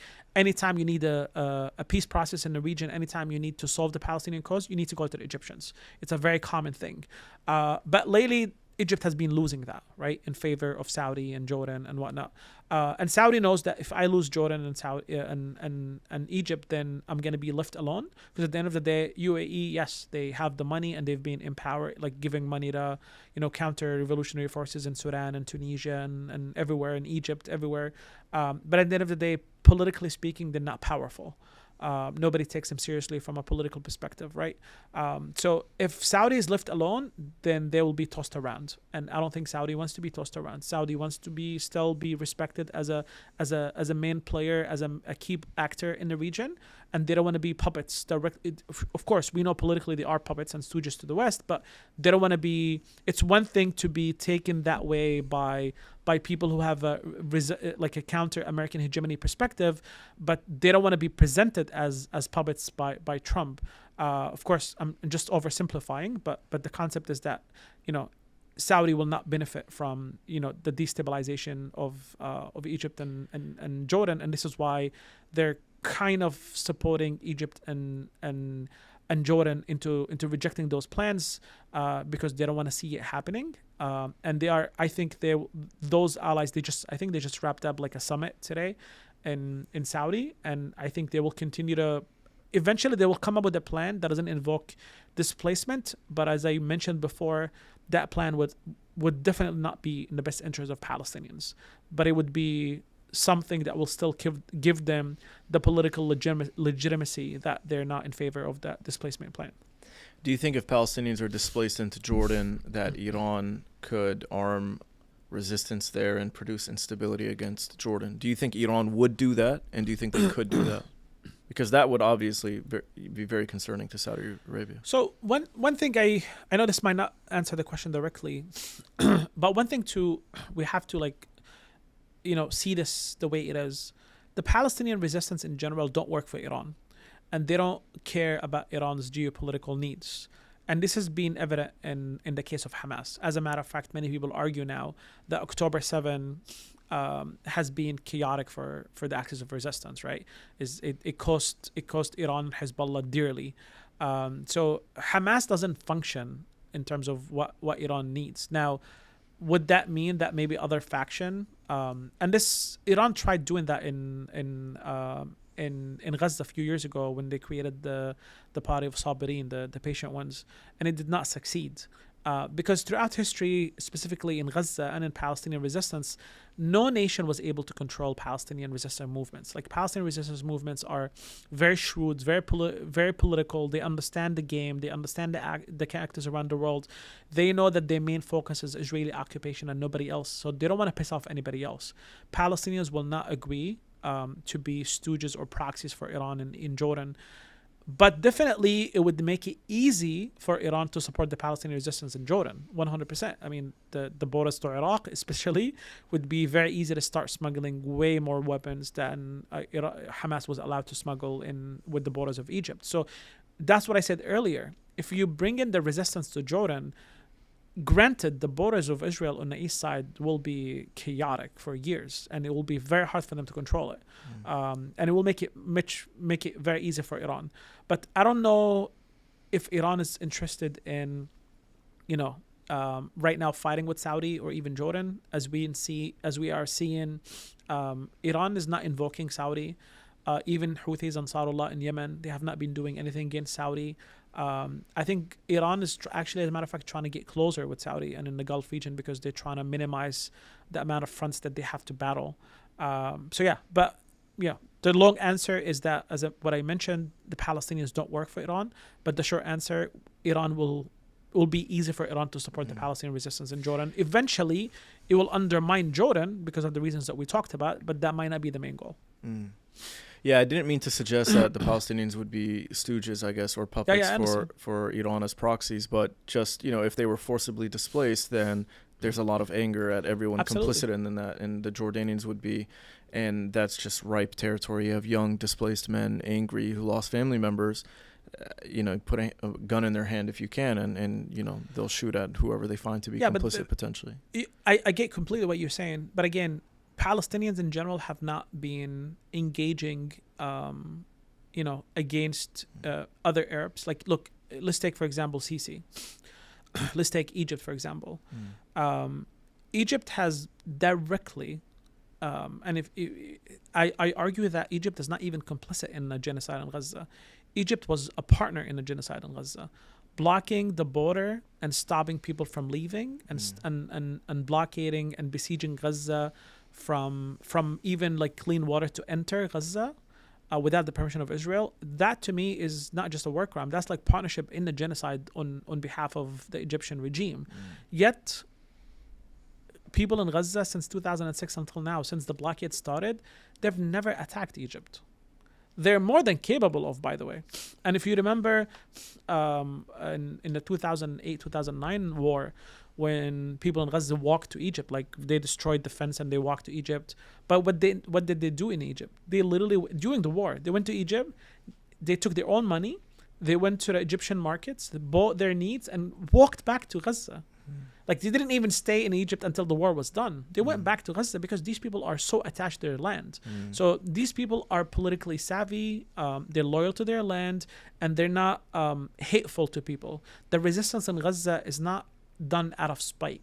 It's not that because these youth, their parents died and now they want to seek revenge against Gaza. Sure, revenge is a normal human behavior that people engage in, but the Palestinian resistance is strategic, it's political, it has specific goals and objectives. So the only thing they need to do in Jordan for Jordan to be destabilized is them resisting against Israel. That's all they need to do. They don't need to engage with the regime, and it's not in the best interest of the Palestinian movement to even engage with the regime because that will make the regime crack down on them, right? Even if they want to. But Palestinian resistance in general has been very focused on the occupation, and they would rather not engage. Now, just so I'm, transparent and honest with myself and with the viewers, is that there were some clashes in late 60s and early 70s between Fatah and the PLO and the Jordanian regime. But that has to be contextualized within the concept of Jordanian king at that time did not want the resistance to stay, and he wanted to collaborate with the regime. And unfortunately, there are some, bad actors within the Palestinian movement back then that did instigate and do certain things. It's known that were not ideal. Even in Lebanon, unfortunately, Palestinians were dragged into the game of a lot of these different ethnicities and different religions and different creeds in Jordan. All of the ideological issues that exist in Lebanon. Some Palestinians were engaged in it, not engaged, but were dragged into it. And they had to choose a side versus the other side. But at the end of the day, Palestinians in general do their best not to interfere with anybody's business and focus on the occupation. I've got a bit of a statement here that I want to read to you. Okay. And then my question will come at the end. Okay. So here's how I see the situation. Prior to October 7th, the widely known secret was that Israel truly ran things in the region and had successfully infiltrated the governments and decision-making processes of their neighbors in Egypt, Jordan, and Saudi Arabia, either directly or through the influence of their U.S. ally. But Israel's position as the regional hegemon wasn't exactly set in stone, as Iran and the axis of resistance still stood in open opposition, even if there wasn't any direct confrontation between them. After October 7th, however, it seems that Israel's hegemony still isn't set in stone. It feels that they are at the finish line, about to walk across and cement themselves for the next generation at least as the hegemon of the region, with the most fighter jets, nuclear weapons, and full support from the world superpower, the United States. But the cementing of Israeli hegemony seems dependent upon two things. One, Saudi Arabian normalization agreements that would flood Israel with more investment money and partnership deals for security.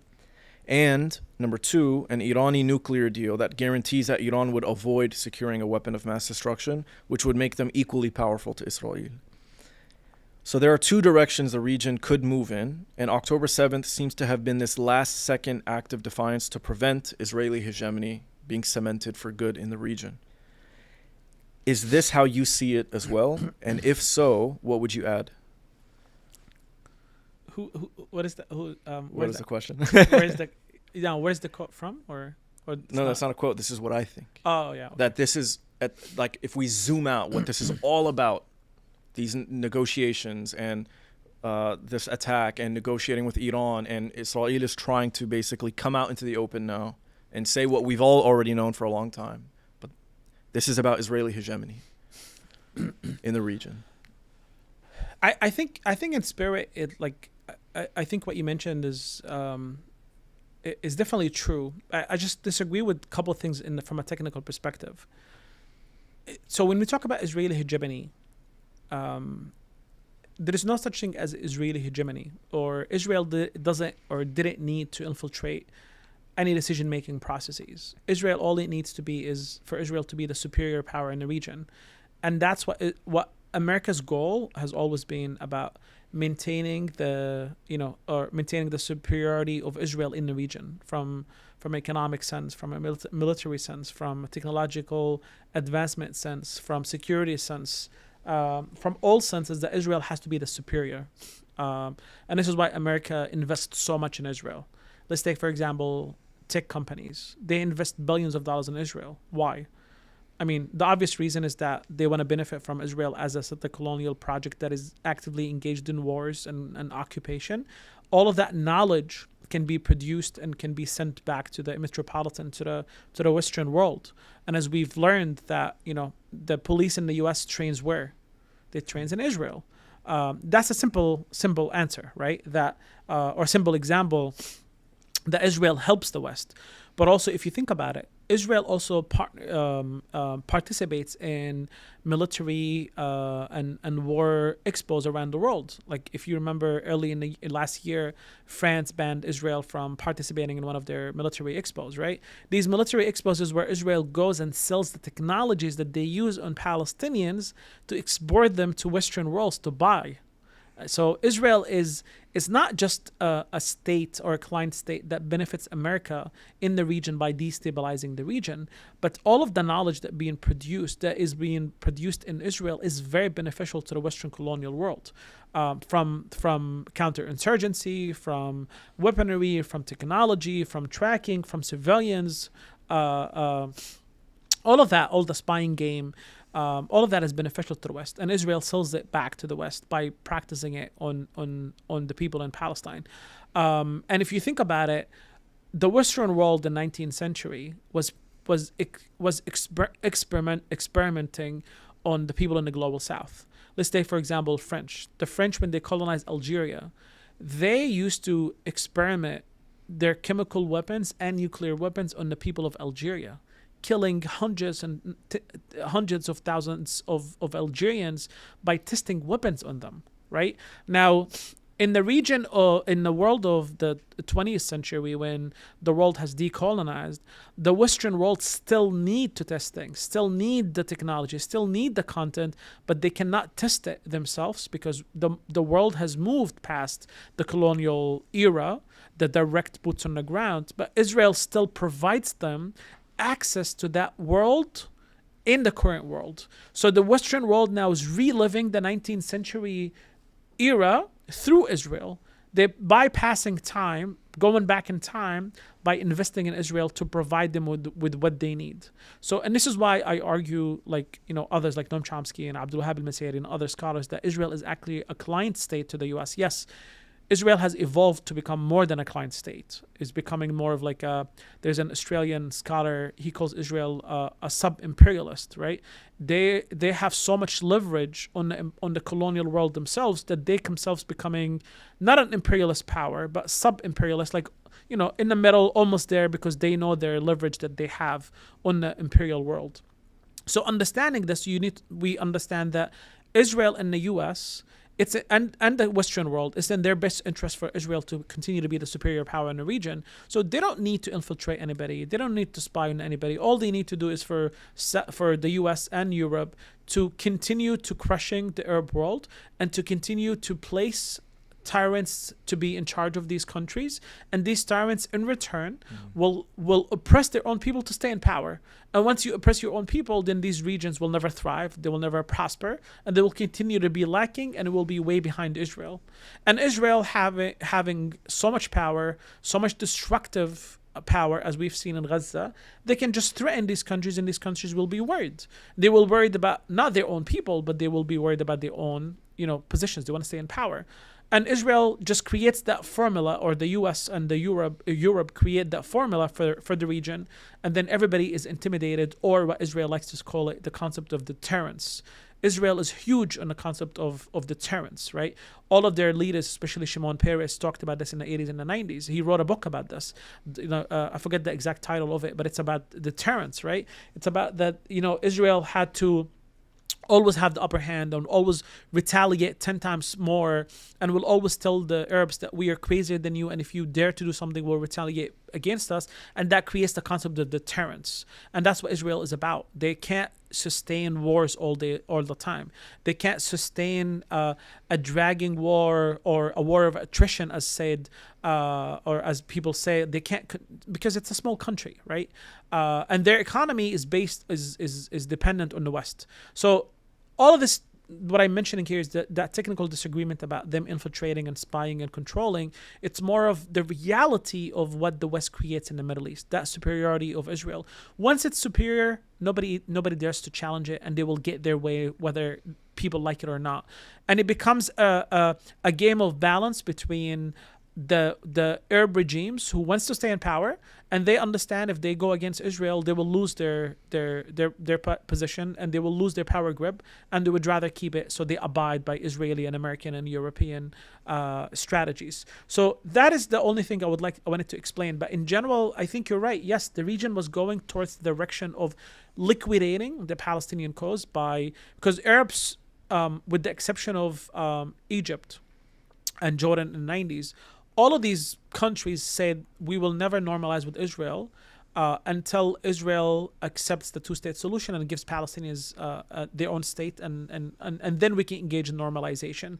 What Trump did was to go through to every single country by itself and try to normalize between them and Israel to undermine the Palestinian cause.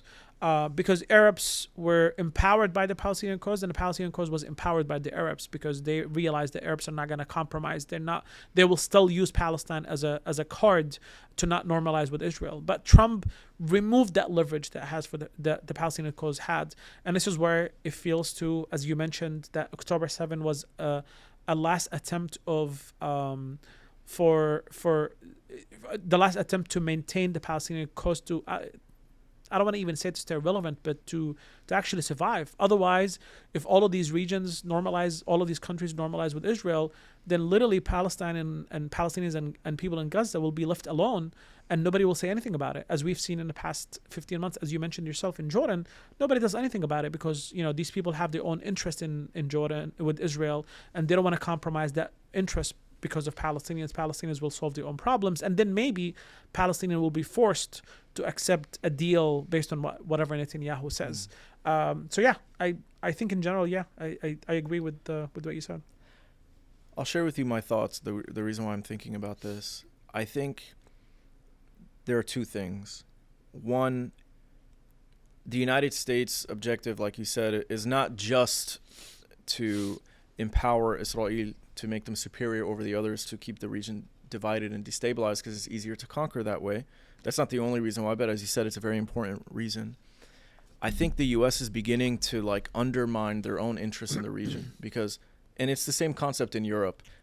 One of the primary reasons for the Russia-Ukraine war that I think a lot of people overlook, it wasn't just about let's try to sneak Ukraine into NATO. I think they always understood that if that happens, that's great, but that's not really what this is about. The Ukraine war, in my view, and I've heard other, respectable analysts share this view as well, the purpose for the Russia-Ukraine war was to sever the relationship between Russia and Germany economically because Germany had become too powerful and they had gained a lot of control in the European Union, and that's what made Britain want to leave. They engaged in Brexit because they knew they couldn't compete with Germany in the European Union with these free trade deals. So Germany had become too wealthy, too powerful, and they were getting way too close to Russia. And now Russia and Germany were going to rise, and that makes it harder for the U.S. to maintain control over Europe. So they undermined that, and they made sure to put Germany back in its place, and they weakened their economy. And they've been experiencing basically a recession ever since the Ukraine war started. And this is an important U.S. ally, and the U.S. undermined Germany in order to bring them back down so they could maintain more control over Europe.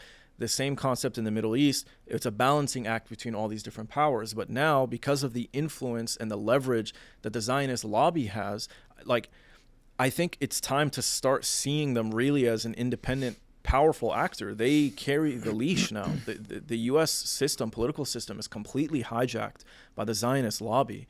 They are not only funneling it, if it was just about money, the Saudis could compete in the U.S. political system, but they are gatekeepers in the media and in the Pentagon and in the White House. Biden's administration, out of 100 people, 67 of them were Zionist Jews. The Secretary of State, Blinken, went to Israel and said, today I visit you as a Jew. I'm the Secretary of State of the United States, but today I'm here for you basically as an Israeli, is what he said. They have an incredible amount of leverage, and they're beginning to use that leverage to undermine America's own strategy of control in the region, which is keep everyone equal with one another. You would think it's actually in the U.S. interest to keep Iran as powerful enough to challenge Israel to some extent, but they want Iran to negotiate away its ability to challenge Israel. The reality is, even though Turkey has a powerful military to some extent, Egypt, Saudi Arabia. I know you said that Israel is a small country, but warfare has changed dramatically. And it doesn't matter how small Israel is. There's only so much amount of territory they have to defend because of their size. They don't need to fight across the entire Middle East. They just need to fight across certain strategic locations. And as we saw in 1967, in 10 minutes, their Air Force wiped out the Egyptian Air Force and completely decimated their military. Now, all the strength of artillery, soldiers, tanks that Egypt has is undermined by Israel's control of the skies. And that gap has widened. If you look at Egypt, just Google Egypt's Air Force and compare it to Israel's. It's not even a comparison. What Egypt has is so old, and whatever is advanced, the U.S. can turn off remotely. Israel is flying these advanced F-35s, and they have 200 or so nuclear weapons, and they have an established doctrine, which I know is kind of a secret, but they have the Samson initiative or whatever it's called, where if they're threatened, they'll actually vaporize the entire region. So they are, in a way, a hegemon, but they are still dependent because they don't have this open normalization where they can trade for a lot of the resources in the region. Honestly, ask yourself this. In the Middle East, if there were these normalization deals that allowed for Israeli companies to openly invest and do business and compete against other Middle Eastern businesses and corporations in the region, do you think there'd be any competition? The Israelis, through the use of the Mossad and the way they organize themselves, would take over the resources in the region. And this is what I mean by establishing themselves as a hegemon. They can legitimately become, and we know they have the Greater Israel Project, they can legitimately become the rulers of the entire region. And the only thing standing in the way is whether Iran, in my opinion, gets a nuclear weapon, and if Saudi Arabia is willing to open up their economy to them.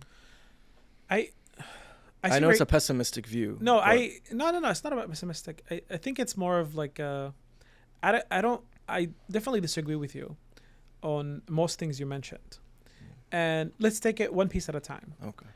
How can you be a hegemon if you're dependent on another empire? My point is, through the normalization deal, you'll no longer be dependent on this other empire. But so how much money is the investment Saudi is going to bring you every year? It's not about the investment they'll bring them. It's about now opening up their economy, tourism, entertainment, infrastructure, construction. With who? The entire region. Well, the region, the average Joe in the Middle East is not going to go visit Israel for tourism. That's just Jordan. People in Jordan have permission. They can apply for permits to go up and visit, Tel Aviv and whatnot through tourism because of the... I don't mean tourism to Israel. I mean, like you see now, Saudi Arabia basically is creating themselves as a consumer economy. Right. Look, how is that going to benefit Israel? We love Israel, wrestling because they dominate entertainment. So how is that going to benefit Israel? Israeli businesses will profit from the consumption. Saudi Arabia will now be consuming with their hundreds and hundreds of billions of dollars from Israeli corporations and businesses. And in exchange, they get mineral resources, they get oil, they get gas, they get their corporations now. What happens when you have normalization? So you're saying that what you're Israeli trying to say companies is Israel is trying to get out of being very dependent on America, kind of. Yes, I think normalization removes that dependency. It now opens up the vast mineral resources that are untapped all over the region. Look, I don't necessarily agree on that part that Israel is trying to lessen its dependence on the U.S. Because since the beginning of the Zionist movement and since late 1800s and early 1900s, there was a lot of conversations and a lot of discussions about reliance on the West. And there was major battles between Zionist leaders about, should we be friends with the British Empire or should we bomb the British Empire and their interest in Palestine when the Haganas used to bomb British interest in Palestine. There was major issues, but eventually Zionists realized that without the support of the colonial world, they cannot survive in the region. And the reality is the genocide in Gaza would have not been able to continue more than a month if it was not for American support and the bombs and the money and the political cover. Look, no matter how much Israel tries to escape the dependence on America, America is still the big dog. America is still the empire in the world. And I want to go back to something you mentioned before, and I think this it's a very interesting conversation about who's in charge. Is it the AIPAC or the Zionist Israeli lobby in America, or is it the empire? And I would believe that theory that AIPAC is in charge. If America, before the establishment of Israel, or before America became engaged into supporting Israel, was such an amazing empire that AIPAC just ruined it. Let's take, for example, what did America do in Japan? They hit it with the nuclear power. What did America do in Vietnam? What did America do in Korea? What did America do in Latin America?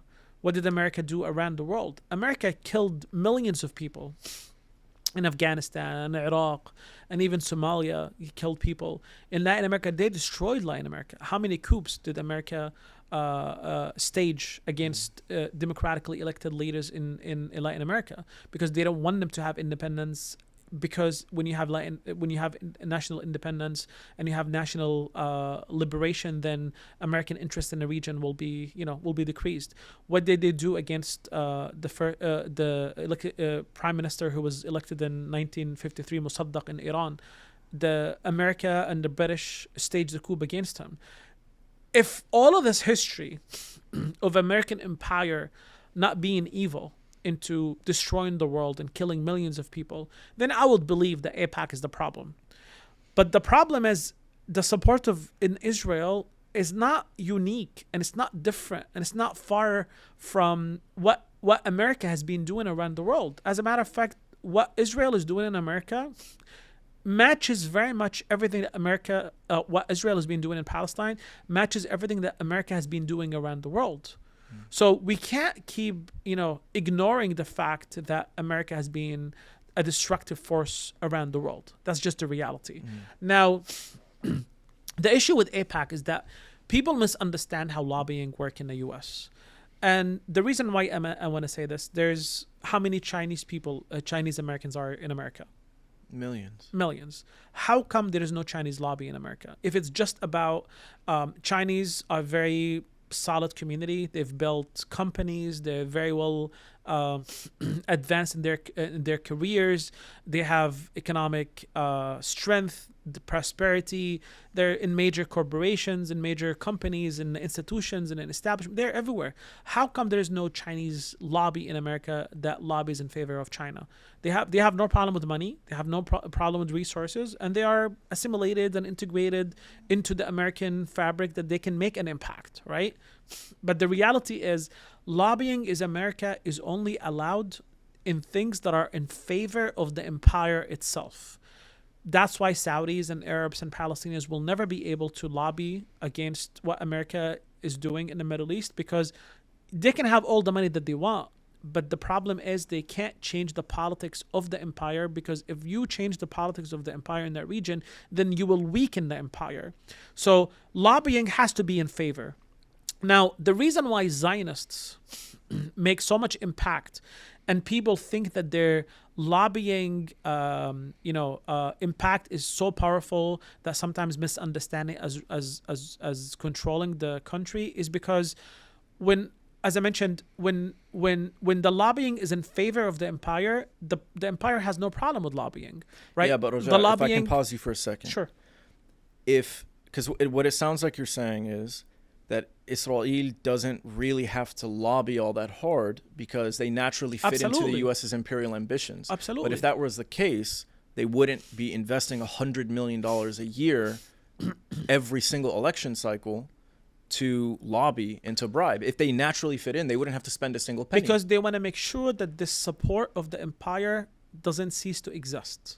And to them, they want to make sure that it's built within the society at large. So you're saying it's both. It fits in naturally. Absolutely. But this is just icing on the cake to make sure that this never changes. 100%. Like if think about it this way, if America allows Israel to function within a specific framework, like when it comes to Iran, it's very evident that Israel has been wanting to hit Iran and to stop Iran from getting a nuclear power for decades now. It's very, very evident. And if you remember years ago, even during Obama's time, AIPAC has been or was producing content nonstop about Iran and nuclear power and the evil state of Iran and what they do in the region, demonizing it nonstop. Not one American president has fallen for that lobbying. As a matter of fact, Obama and Biden tried to come up with a deal with Iran.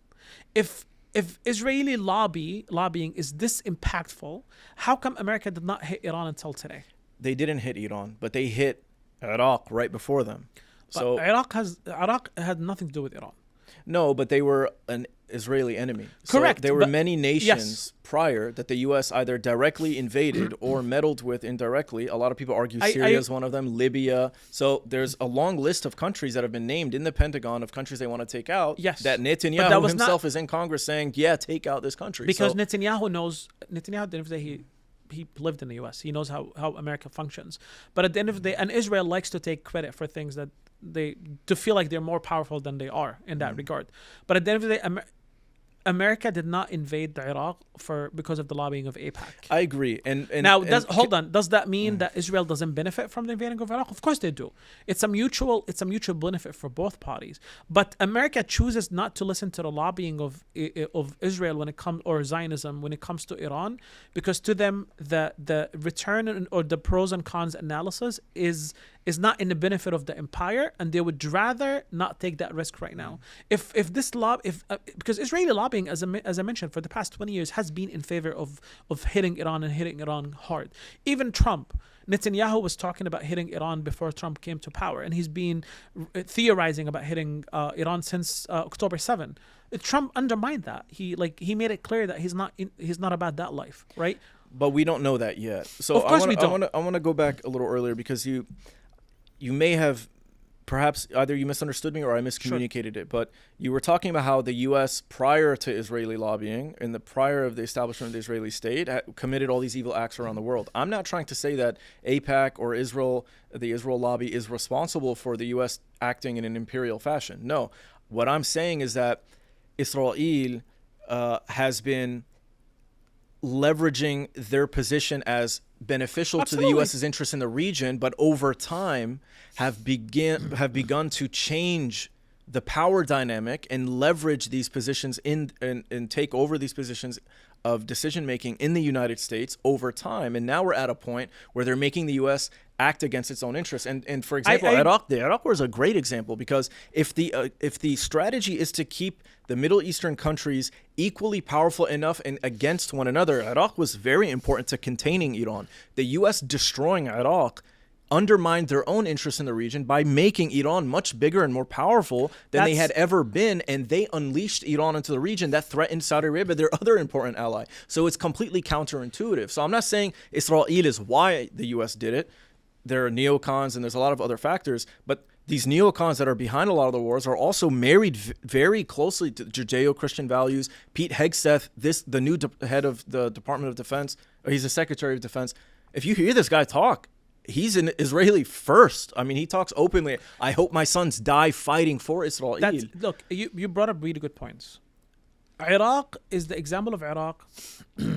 As I mentioned, is actually an example that the U.S. is not invincible, meaning that they calculated that they want to get rid of Saddam because Saddam got out of hand, right? And they were worried about him and worried about the strength that he had in that region, but they did not calculate that eventually that will end up helping Iran more than they helped them in the region. For sure, it's a miscalculation in their end. But how could they even make that miscalculation? Because they're not gods. They're not invincible. That's the whole point, and this is exactly what I was saying at the beginning, and this is what the resistance believe in, that the West and these empires are not invincible. They make mistakes, they do calculations, but they're not the only actors in the region, and this is why they want to. But this is not a calculation where it's like, oh, I couldn't foresee it. Like, this was a domino effect, and somewhere on the other side of the region, this happened because this was right next door.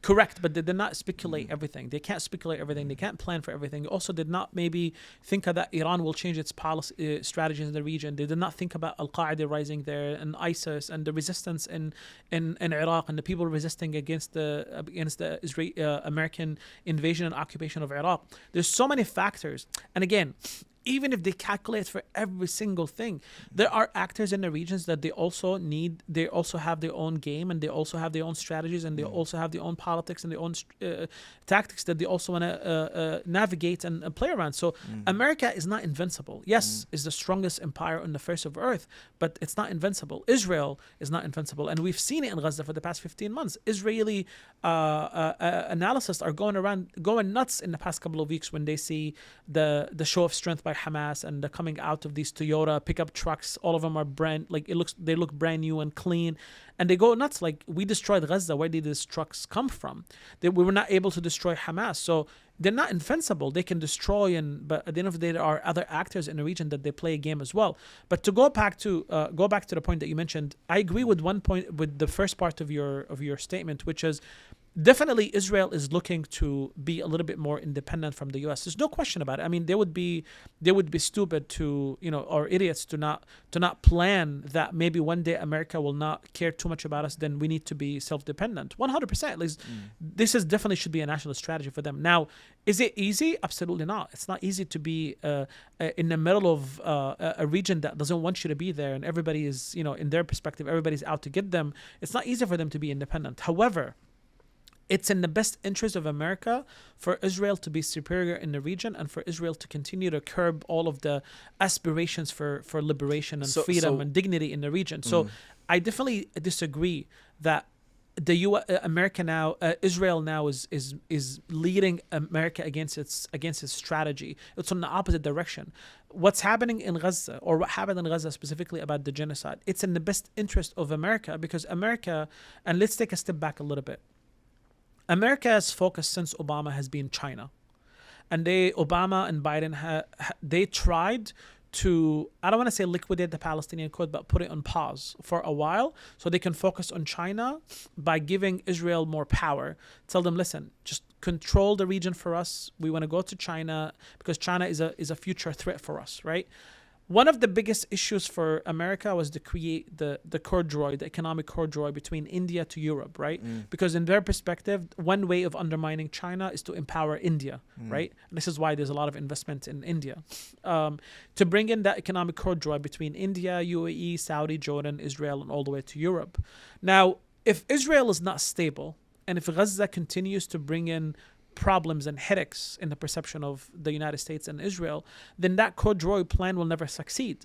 Because if Israel is constantly closing down and airplanes cannot run and trucks cannot stop and the borders are closed, then that economic corridor between India to Europe is challenged. That means... But it doesn't have to exit through Haifa. But in their perspective, it's important to exit through Haifa because that also empowers Israel. It also helps normalizing the relationship. There's so many political and economic reasons, because the only way for them is to exit through Haifa, because otherwise you can't go through Lebanon, you can't go through Syria, you can't go through Turkey. The only reasonable thing for them, geographically speaking, besides the normalization or ideology, is they can go through Saudi and they can exit and go through the Suez Canal. But that's the problem. They don't want to go through the Suez Canal. They don't want to be dependent on the Suez Canal, because Israel itself has been, and this is very well known, is interested in undermining the Suez Canal, right? And they want to create their land by becoming more of an economic player more than just a military player. So the U.S. saw Gaza as a problem for them, because it means the region will continue to be destabilized if Gaza continues to be not just resilient, but to be continuously harassing whatever interest they have. Yeah, they're not quote unquote, they're misbehaving, and that challenges their plan to undermine China. And this is one of the reasons why Biden went crazy, and he mentioned this at the very beginning when he talked about the Abraham agreements, and also talked about the economic corridor with China. So America are wanted to get rid of Gaza once and for all, because they want to stabilize the region and call it quits and just focus on China. So I disagree with you with that.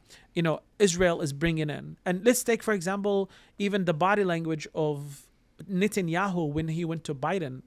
Many people called it like the Big Bear moment, where Netanyahu wanted Biden to hug him after October 7th to make him feel that it's okay, everything will be okay, as if he's his child. So the relationship between Israel and America is completely dependent on America. Now, the lobby has impact 100% because they are part of the problem. And I want to also mention something is important here when it comes to conspiracy theories. And this is not about you, of course. This is something that we hear all the time.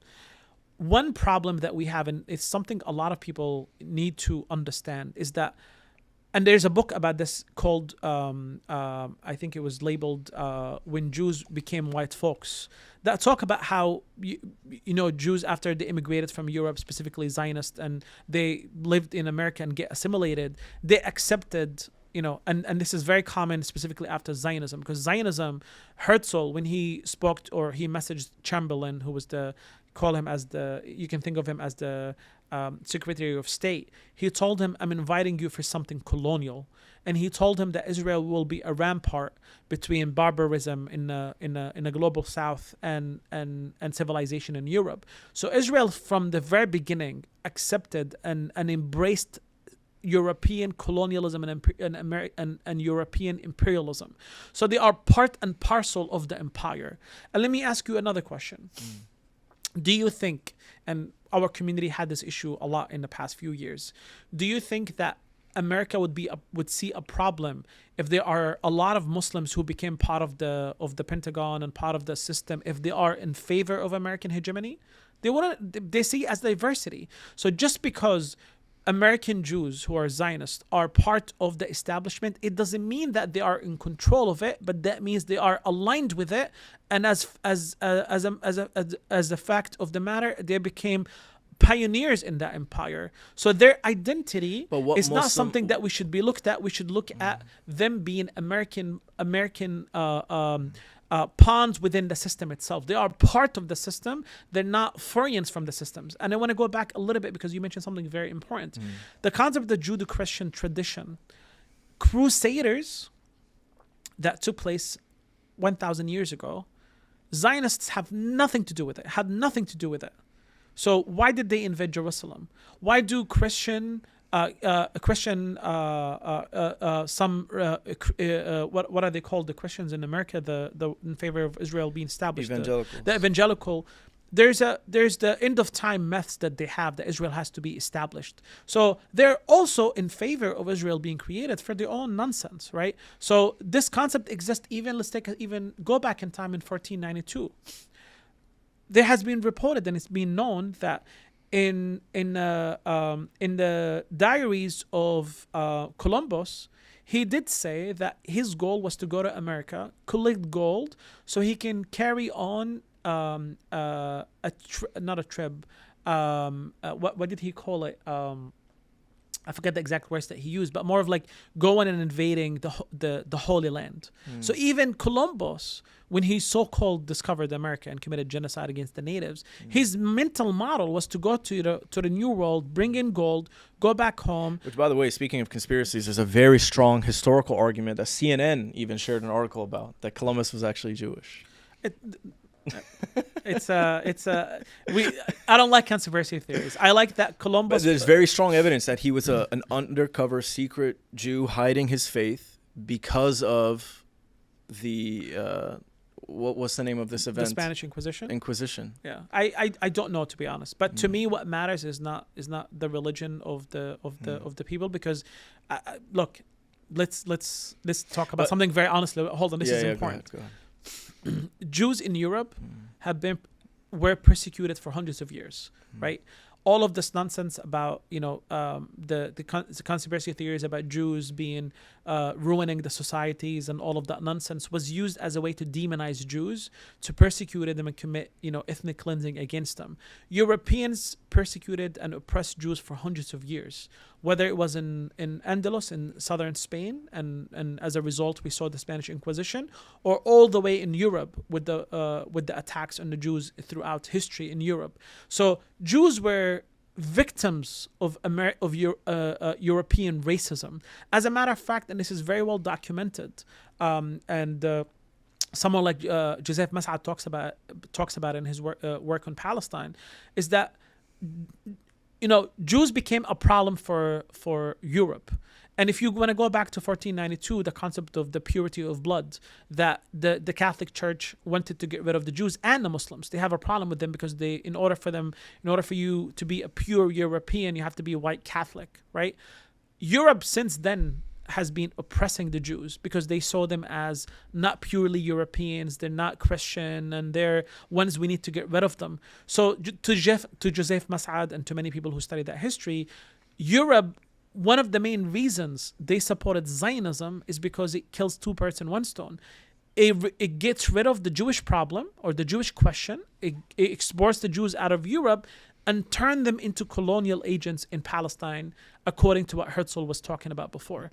So at the end of the day, it's not that Jews and the Zionists forced Europe to support them, Europe saw an opportunity to get rid of Jews from Europe, but also turn them into colonial agents in the region to help their colonial aspirations in the region. So this rhetoric and this conspiracy theories that even exist in today, where so-called Jews run America, all of these nonsense, these conspiracy theories have anti-Semitic tropes and legacies from Europe. Yes, but we're not talking about Jews controlling all of America. Understand. We're talking about a lobby that's very well funded, well organized, and we have to be real about the fact this: it's not an anti-Semitic trope or engaging in anti-Semitism to legitimately look at the power structures, the Biden administration, the Pentagon. You talked about how they would accept Muslims in the Pentagon because of diversity.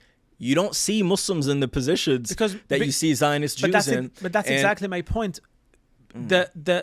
Many of the Zionist Jews have accepted that they are part of the imperial world, and as such, acting accordingly. If Muslims tomorrow, yes, but they do so with dual loyalties. Like they don't need to have dual. But they do. You're right. Why? They don't need to, but they do. They are Zionist Jews in America. Ben Shapiro himself said, "I would love for Netanyahu to lead the United States of America." There are Jews in America because Israel comes for them first. It's not about Israel comes and they first. say this openly. Like, there is a dual loyalty. I'm not saying they control all of America. No, what America does in other corners of the world, the Zionists don't pull the strings on that. But I'm saying the Zionists have they've made themselves useful tools and assets, and as for that reason have had doors open for them that have given them greater access. They've deeply infiltrated these systems of control in the government, and they're able to leverage that to benefit this entity that they have another loyalty to. And I completely disagree with that for many reasons. Let's take one example of some people say, like, the gatekeeping of media, for example.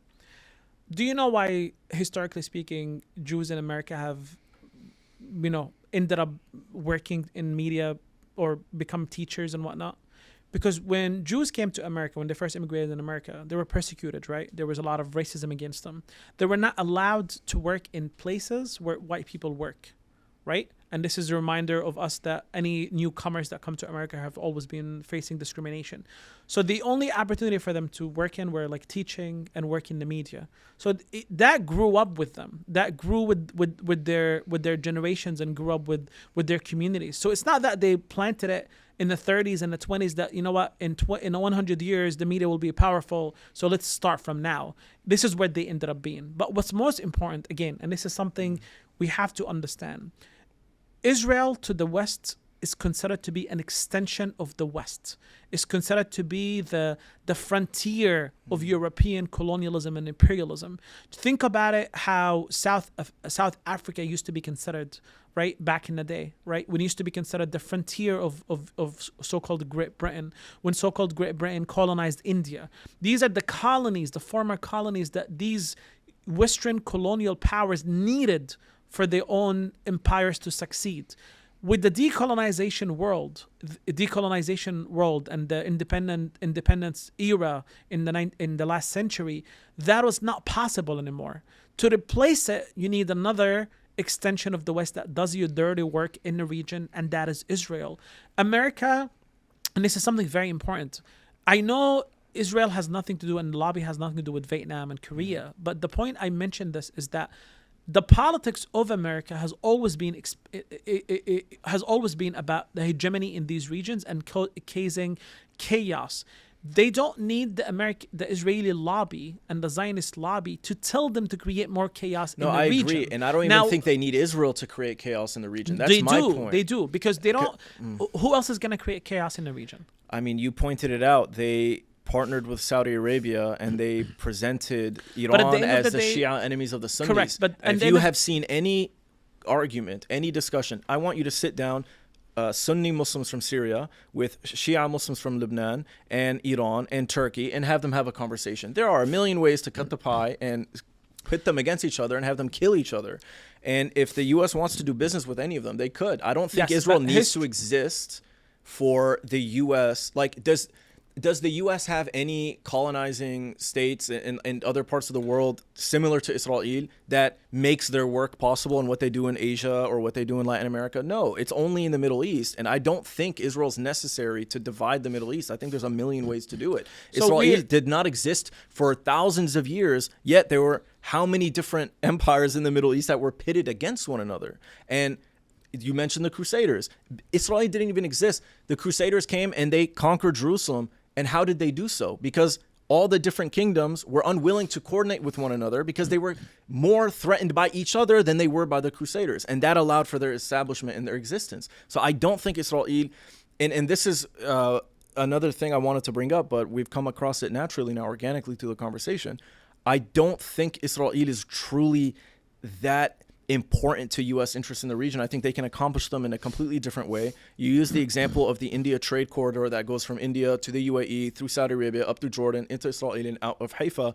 And you said that Gaza, it's important for Gaza to be, the resistance to be squashed in order to establish stability. Well, what's the best way to produce stability in the region? Is it to ethnically cleanse and create genocide in Gaza with all this expense and chaos that could undermine the allies in the region? Or is it easier to just force Israel to agree to a peace deal and allow for the existence of Palestine? So I think this is why I say that there are other ways to do it, and Israel is preventing the U.S. from doing things that are actually in their interests, that are easier for them. And they're able to accomplish that.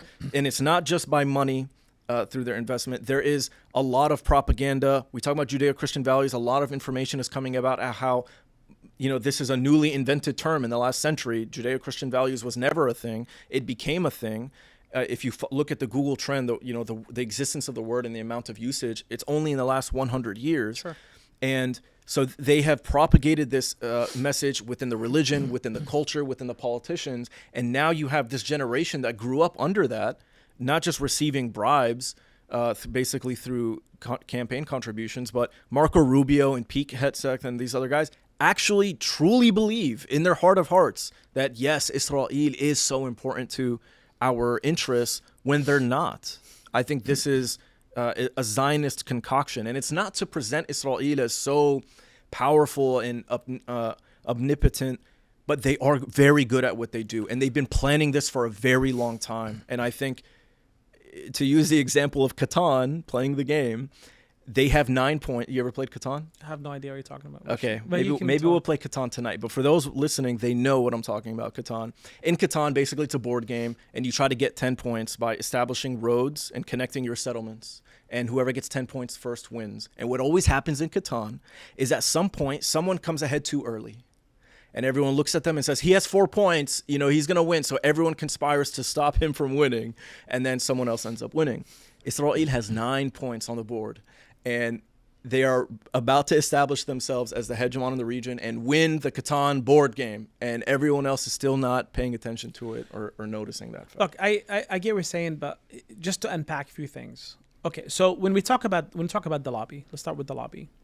So America started paying attention to Israel after the 50s and the 60s, specifically after the 56 war and the 67 war. And this is where America started supporting Israel. At that time, the lobby was very weak.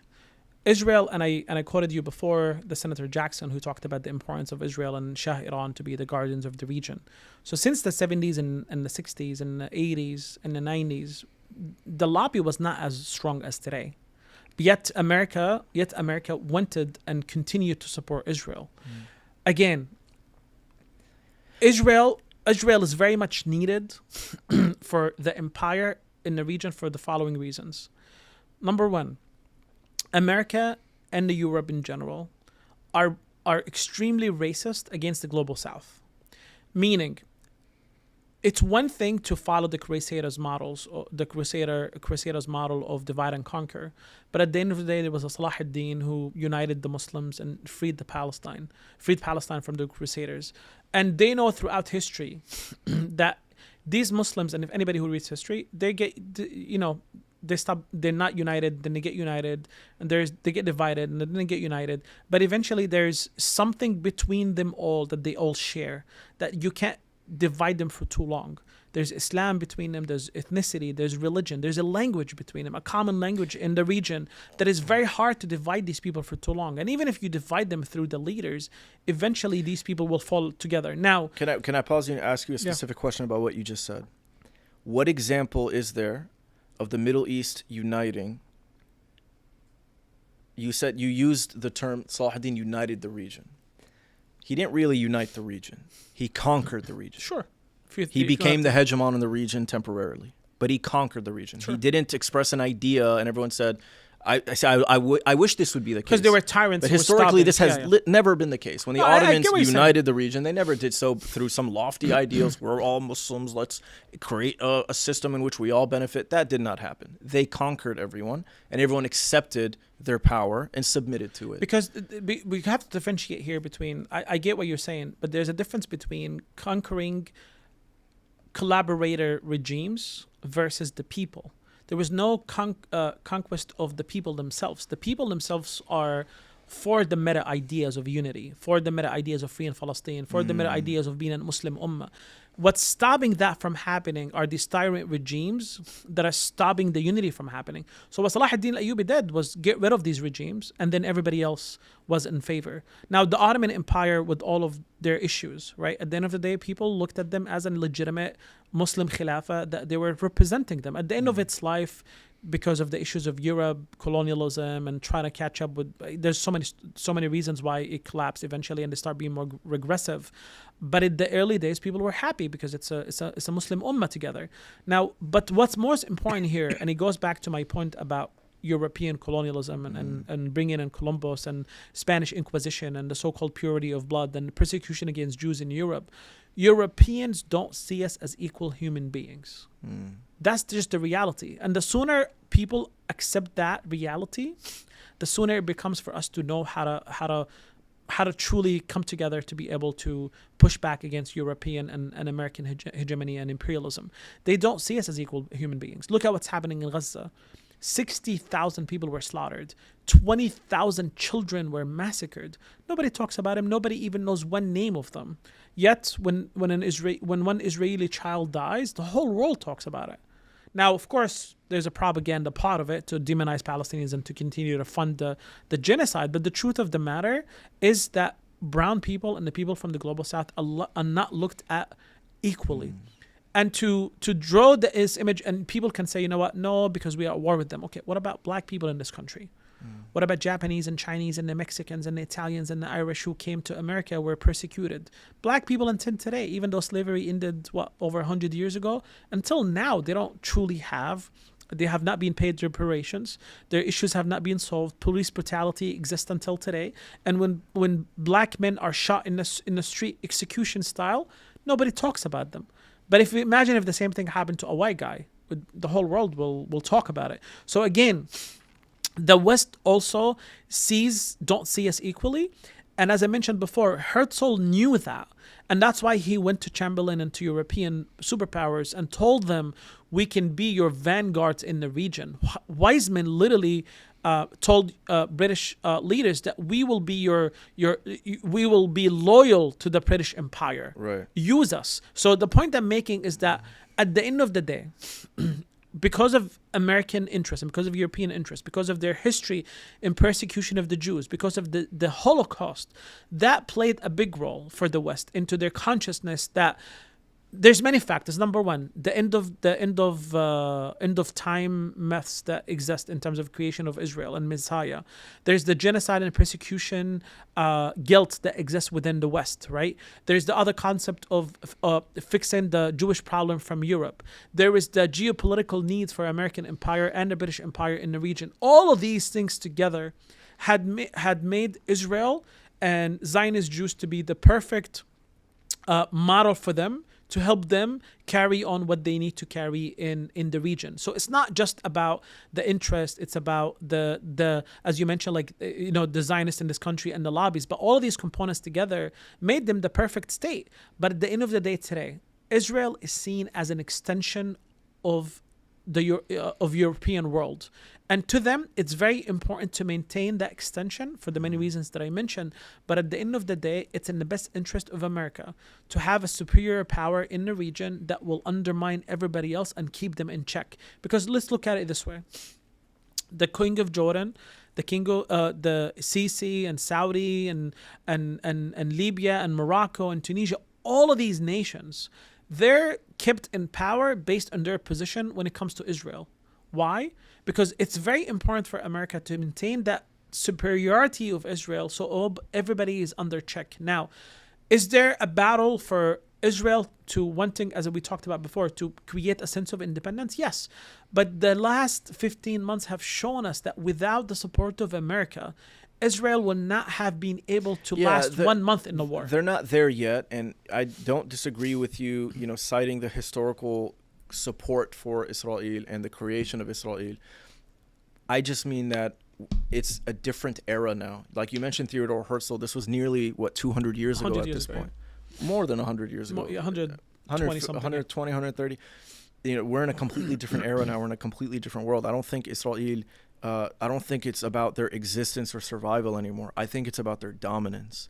And they are dependent on the U.S. Yes, they're not there yet, but part of normalization, in my view, and I'm sorry that this became like the second half of the podcast. That wasn't my intent, but I think there's been a lot of great information that you've provided that the audience will benefit from, so I'm happy about that. But in my view, I think that normalization opens up the economy for Israeli businesses to then infiltrate even deeper and dominate the region and secure resources that they otherwise couldn't, establish themselves. And I think having the U.S. either destroy Iran or force them to give up their nuclear program and change, which would change the Islamic regime of Iran, Islamic government of Iran, whatever you want to call it, that would change them entirely. If they basically give up their nuclear program and say we won't, develop a nuclear weapon, then they're basically putting to bed their principles of their revolution in a way, and they're accepting Israeli hegemony. So in my view, I think we've gone past the point of survival, and I think Israel is working towards becoming independent, and they do this by acquiring as much resources and wealth as possible and becoming self-sustainable within the region. And the way to do that is to make sure that no one can challenge their security, and that Saudi Arabia and other countries normalize with them fully and allow their corporations to do business. I think your point of view is absolutely solid, and I definitely agree that Israel is trying to be as independent as possible. There's no question about it, as we mentioned the many reasons, and we talked about it thoroughly. But I beg to differ about Israel ever is capable or able to become a hegemon on their own or to become an empire for many reasons. Number one, geography is not in their interest. Them being located in the middle between many Arab countries and many people who are fighting for the liberation of Palestine, fighting for the struggle. It's a never-ending struggle. The population is small. Their per capita and their exports and imports, their economic system is also very dependent on the West. Literally, the West, if they cut down the investment of technology in the Israeli economy will collapse. So they're not even 100 years far from becoming an empire. It's all of these reasons, and the lack of security is the most important thing. What makes America very unique, and even Europe, but nobody can beat America, is America is far from the world. In order for you to come and invade America, you need days, and America would know everything about you, and they will destroy your armies in a heartbeat without you having an impact on them, right? Israel is in the middle of nowhere, in the midst of, think about it in their perspective, like they are in the midst of between enemy lines. So they will never be stable, because Israel as a settler colonial project, that's the whole idea, is about creating stability, creating security. As long as the Palestinians are breathing, Israel cannot have the stability that they want, because Palestinians want liberation, want freedom. So yes, on one hand, Israel wants to have a semi kind of independence from the West because they want to do their own politics 100%. Like, I want to make it clear that I'm not saying that Israel is a client state in its totality, meaning they cannot do anything without the permission of the US. I'm saying that Israel has evolved from being a client state, as I mentioned earlier, and as that Australian scholar said, they become like more of a sub-imperialist power where they are reliant on the West, but they have room to maneuver. But the point I'm making is that it's in the best interest of America for Israel to continue to be superior in the region, and the lobby in America, yes, it has impact, but that impact is contained within the framework that is allowed. The moment Israel is not beneficial to American interests, that lobby will become irrelevant. They will literally make rules and declarations and bills that will undermine lobbying and will destroy them. Like Israel, as long as Israel is able to maneuver because America wants it to maneuver because it's benefiting its interest. And I don't imagine the U.S. will stop looking at Israel as beneficiary to their interest in the region unless. It's very hard to, honestly speaking, I'm not trying to be negative, but it's very hard to imagine that the U.S.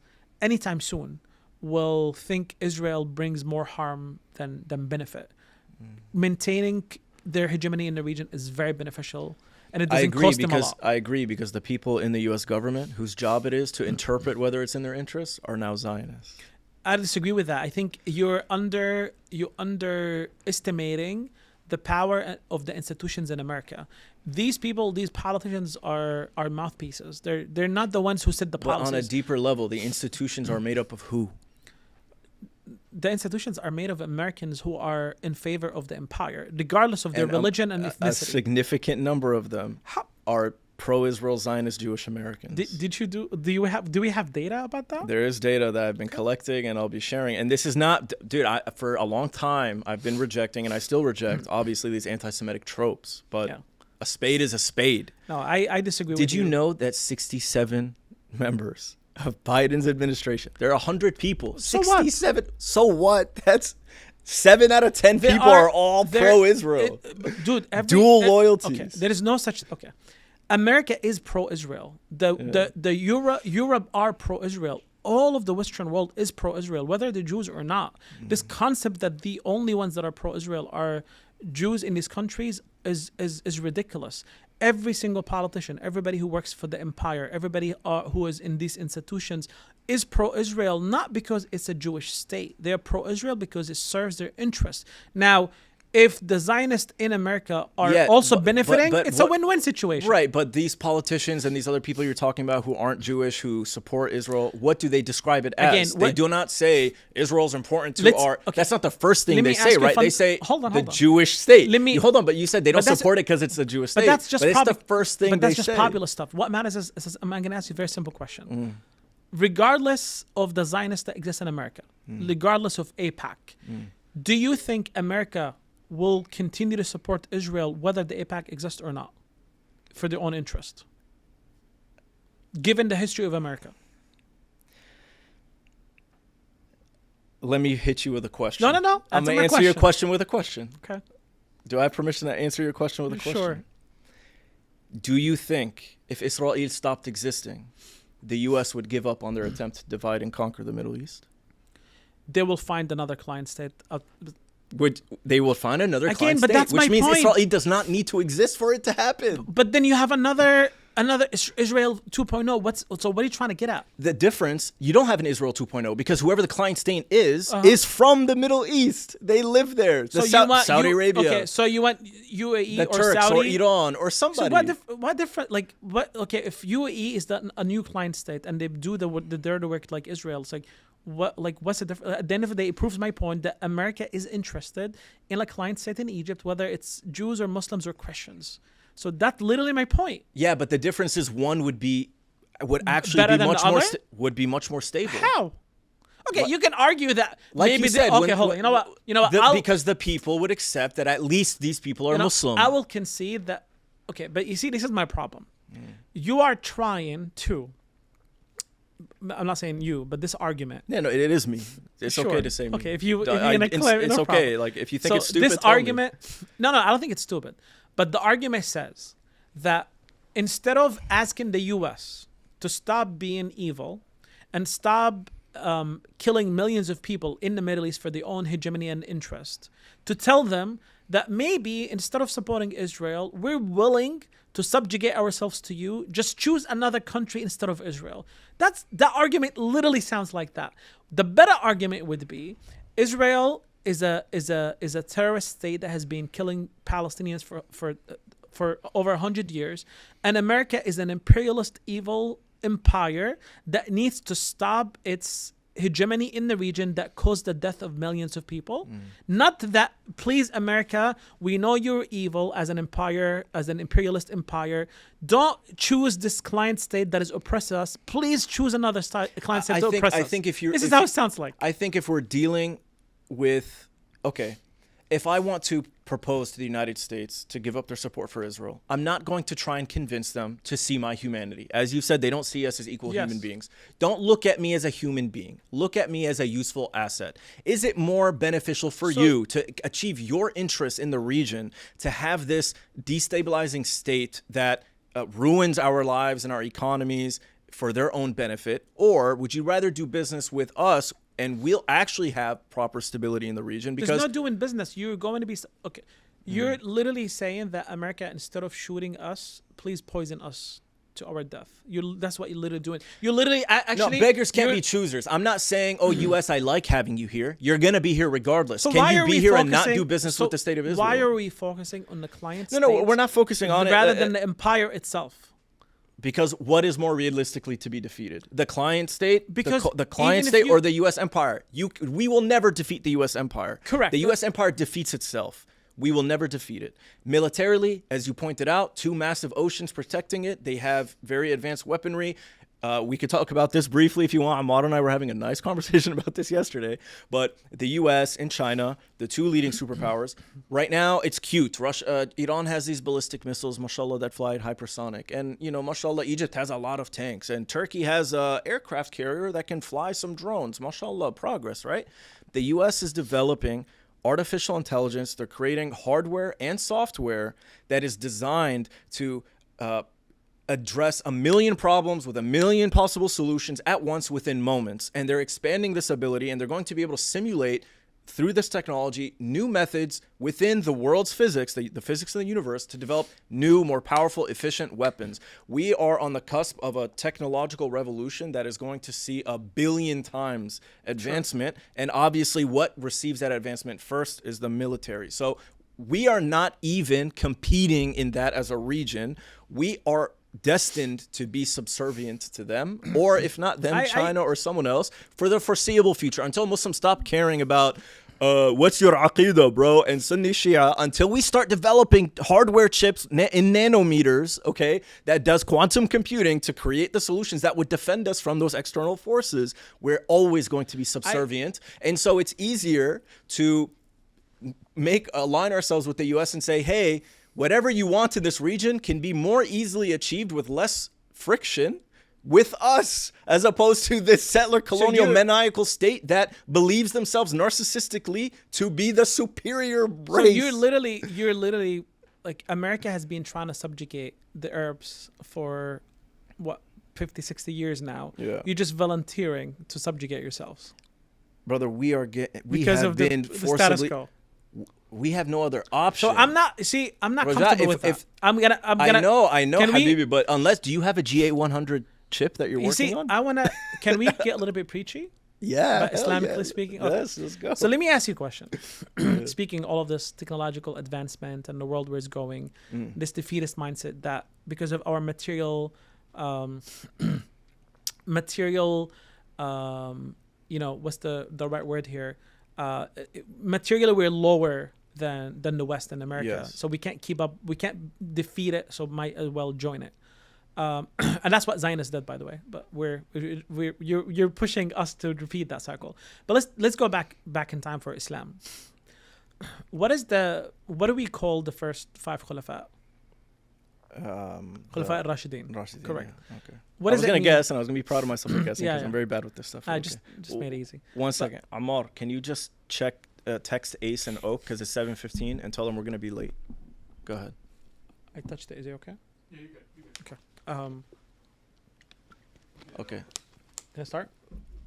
Yeah, go ahead. So when we talk about Khulafa al-Rashidun, the first caliphates in Islam. Now, if you compare their accomplishments materially in comparison to the Khulafa al-Umayyin, the Umayyin that came after them, which one accomplished more materially speaking, building civilizations. After them. Those who came after. Why do we as Muslims view the first ones, the first five, as the superior ones or the better ones in comparison to the ones who accomplish way more materially speaking? Well, Islamically, because of their proximity to the Prophet, there's the belief that the first generation, the Sahabas, are Why the is best. that? There's Because a main of the- component. I don't want to do a quiz here, but like Okay. the main component is that Khulafa al-Rashidun focused on the ethics versus the material building. Because Muslims don't believe in the concept of just material success. We don't believe in salvation. We don't believe in individual salvation. We believe in something called falah. Falah means the success in the hereafter, meaning that we live on this earth not to accumulate wealth and build success, materially speaking, but to live by the ethics that is given to us by Allah subhanahu wa ta'ala. We believe that that's our mission on life. So our mission is not to build the latest nanotechnology, and of course, I'm not undermining science, I'm not undermining technological advancement, it's important, but we don't look through the world through only material gains and through the concept of salvation as an ummah is if we build nanotechnology just like the West. Our salvation is, our falah is, do we live in an ethical way like Allah subhanahu wa ta'ala and the Prophet sallallahu alaihi wasallam ask us to live by, even if it means undermining ourselves materially speaking. And that is the difference between us and the West. I don't want to get too philosophical, but the Western mindset is different than us because it comes from material perspective. It comes from the concept of modernity, the concept of secularism, that ethics and morality has no space in politics, has no space in business. Meaning that as long as the business is making you money, the means don't matter. In Islam, we believe that the objective doesn't justify the means. The goal doesn't justify the means. Al-ghaya la tubarrir al-wasila. And from a Western material perspective, everything justifies the means because that your end goal is the success. So what you're prescribing in terms of going to the empire and tell the empire use me instead of Israel goes against everything we believe in as Muslims and goes against everything we believe in as the people from the global south, that our salvation is to end oppression because it's oppression and not because it's done on us. Meaning that we should be believing, and this is why we care about black issues. We care about issues in Africa and issues in the global south because we believe that oppression is bad even if it's done against anybody. But the mindset of going to America and tell America, look, Israel is bad, it's destroying us, but it's also ruining your image. I don't know how Israel is ruining America's image because America's image is way worse than America's image. And let's not begin about 1492 to the genocide, to the slavery, to the wars everywhere in the world. So, Israel is a small fish in the ocean of the crimes and the evilness of the American empire since 1492. But the point I'm making, going to America and tell them, use us instead of Israel, goes against everything we believe in. What we believe in is that, no, we need to stop America and Israel from oppressing our people and from ruining the region for their own national interest. What we should be aiming for... But how do we prevent that? Now, how we prevent that, that's a whole big conversation that starts with raising our people and our youth into realizing that Islam is about what I just mentioned. It's about justice. It's about freedom. It's about material success is not our end goal in life. Having a 9-to-5 job that pays you $1 million is not your goal in life. Sure, it's good to have. I'm not saying it's bad. You should be succeeding in your life as a Muslim and as an individual. But your goal is, how do we make the world a better place? And as long as America continues to be the empire that it is, the world will never be in a better place. So, but that's the nature of power, isn't it? I understand Can the nature of anyone, power. even a Muslim, a rightly guided Khalifa, could not achieve power without committing some kind of crime? No, not necessarily. In this dunya, you don't want to have to achieve commit power, crimes. you pick up the sword. You pick up the sword, somebody dies. Hold on. There's a big difference between committing a crime and using hard power. There's nothing wrong with having hard power. There's nothing wrong with technologically advance yourself and building military to defend yourselves and protecting the world.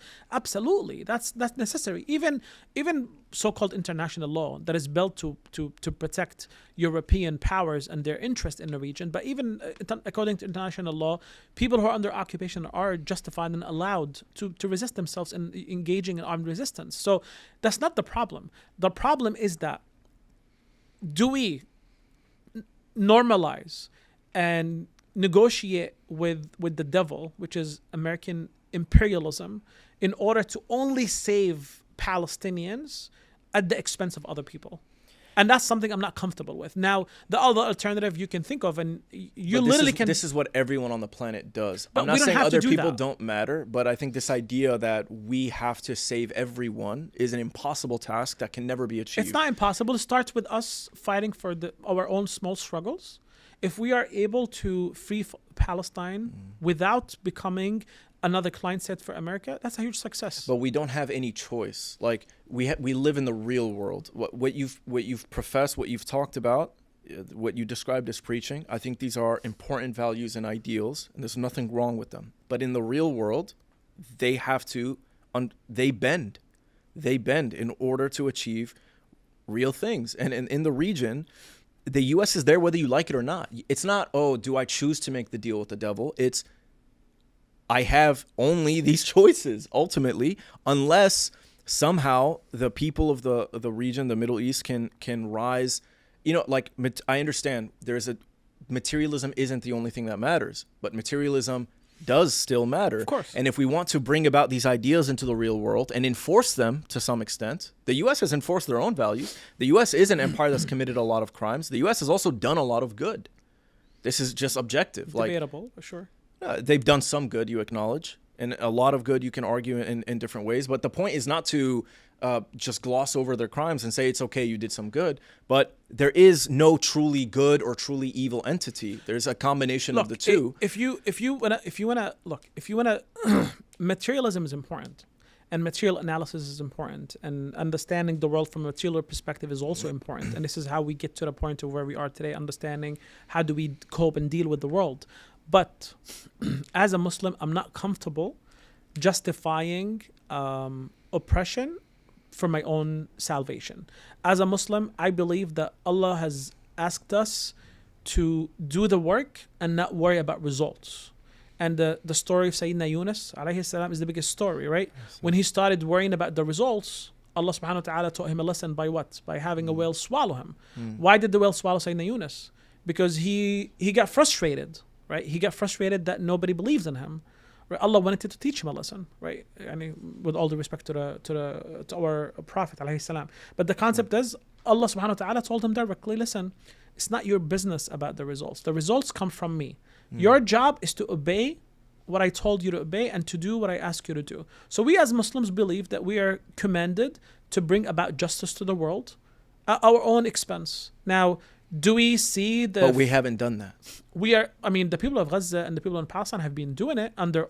Like, if you think about it this way, all of the technological advancement of Israel and America, like, most people think they are invincible. But the fact that October 7th happened, and the fact that happened from a region that has been under blockade for the past 19 years... Yet it happened. It shows you that these guys are not invincible. I agree. That shows you that this concept, exactly, what the Muslims just... But they are incredibly powerful. Absolutely. And I think undermining that power the neighbors is were foolish. afraid. I think the reason why it wasn't even an idea in the minds of Jordan or Egypt or anyone else is not just because they've already normalized with them for many years, but it's also because they understand we are no match militarily. Undermining them is foolish. I agree with you.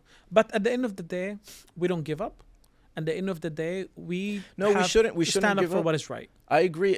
Look, I think it's very well said and it's important. I'm not asking people to sacrifice or abandon morals or ethics, but I think there's a middle ground. But there's pragmatism, yes. There's a middle ground. There's pragmatism. The Prophet Muhammad ﷺ was one of the most pragmatic leaders. He's one of the reasons why he had so much success is that he was a brilliant politician as well. He understood how to make deals even with his enemy and bring people together and at the core of making deals is focusing on incentivizing everyone involved, because we're human beings. We're driven by human nature. Even if we have these lofty ideals, we are driven more by our own interests and needs. And so the U.S. is the most powerful empire, and they're here, whether we like it or not. So if they're going to be here, can they be here in a way that is more beneficial for us? And they don't prevent us from practicing our deen. You fast, you pray, you pay zakat, you do all the other things that you have to do as a Muslim to accomplish your 5 pillars. And beyond that, politically, if you want to assert yourself, of course, then you come into conflict with the United States. I believe there is potential for the United States to assert itself in the Middle East without the existence of the state of Israel. And I believe at this moment in time, Israel has now, through its lobby and these dual loyalist, Zionist Jewish Americans, they have gained enough influence and leverage in the political system and the decision-making process in the United States where they are in the position to actually interpret what is in the U.S.'s interest, and they've undermined it. Now they are making decisions that they present as being beneficial to both the United States and Israel, but in reality, it's more beneficial to Israel. And the U.S. is so powerful and wealthy that the people, congressmen, many of them still don't understand how it's actually undermining their interests in the region. No, I don't agree with you there for the many reasons we mentioned. But yes, we should not be purists in a sense of either our way or the highway. We should definitely there needs to be a level of pragmatism in terms of how we deal with politics, especially in these major issues. And I think the issue of Hamas and Iran, even though Iran was involved in Syria, is a level of pragmatism that Hamas felt that it's an existential need for it to get the support that they need, whether from whoever it came from. But there's a big difference between being pragmatic and selling out your principles. The principles of, collaborating and becoming the client state of the empire that is destroying the world. That is not pragmatism. That's replacing, a client state with another client state. And of course, we already discussed this many times already, but for many reasons that I already provided, but definitely don't think that these politicians and institutions in America are naive enough to allow the lobby to dictate the policies of the U.S. The policies of the U.S. are concluded by research, by institutions, by establishments, by deep state, by bureaucrats, by people who spent all their life discussing and running calculations and mathematical equations and running through history and ideology to see what policies work for America, what policies doesn't work for America. To claim that AIPAC, by running their festival and parade every year, saying that we have this much impact on Congress is just laughable. Now, laughable. I agree, but everything you said, I think, is made up of people at the end of the day, and these people have increasingly become Zionist Jewish Americans. They have taken these positions, and they are the ones doing the research and writing the reports. Again, we're ignoring that. We're bypassing the reality that America wants that client state to exist in the region. As long as it needs Israel, of course Israel is going to have leverage and is going to get things. It's going to get more than what America is willing to give it. That's normal. But the problem is not that the lobby is exploiting the leverage that they have. The problem is that why do they have leverage to begin with, and that leverage is given to them because of the need of the U.S. empire of a client state in the region. So we are trying to make sense of why the client state has leverage, which is, in my opinion, is not the main problem. The main problem is why is there a need to have a client state for America?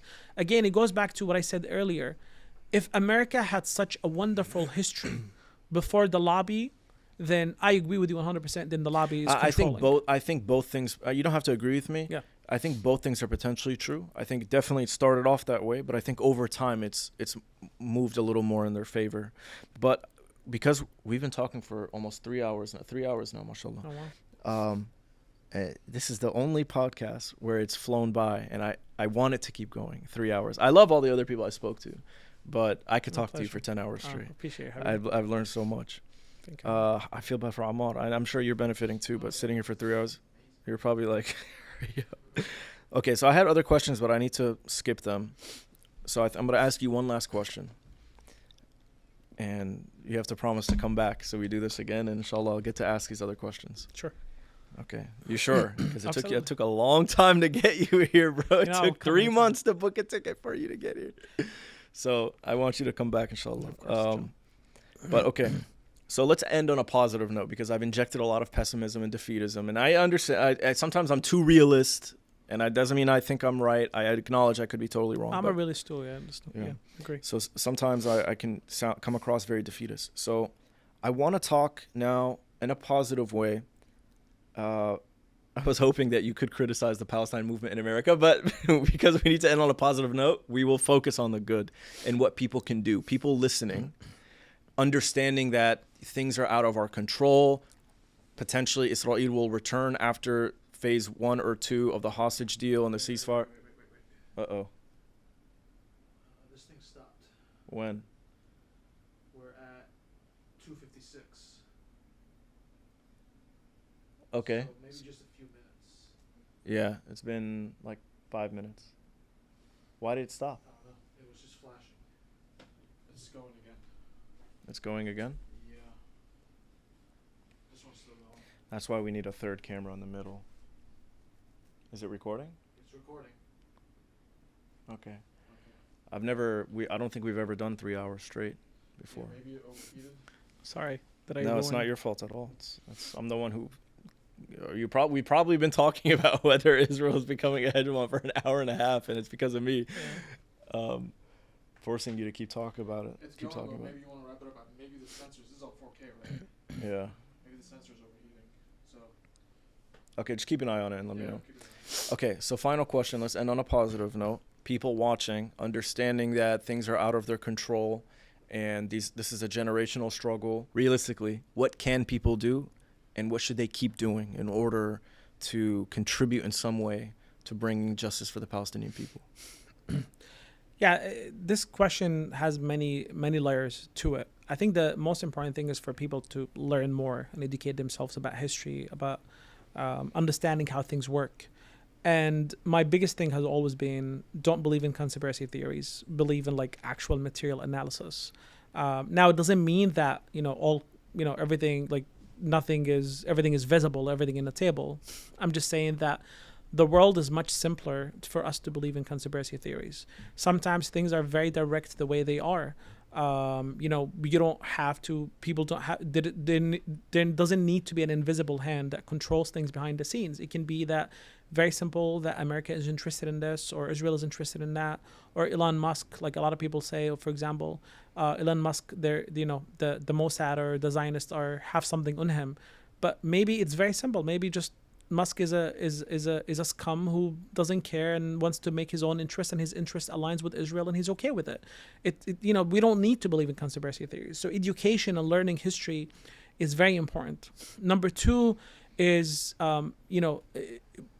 understand that the battle in Palestine and the struggle in Gaza specifically it's a pedicent, it's the epicenter center or a microcosm of the struggles between Western colonial powers and Western imperialism against the rest of the world.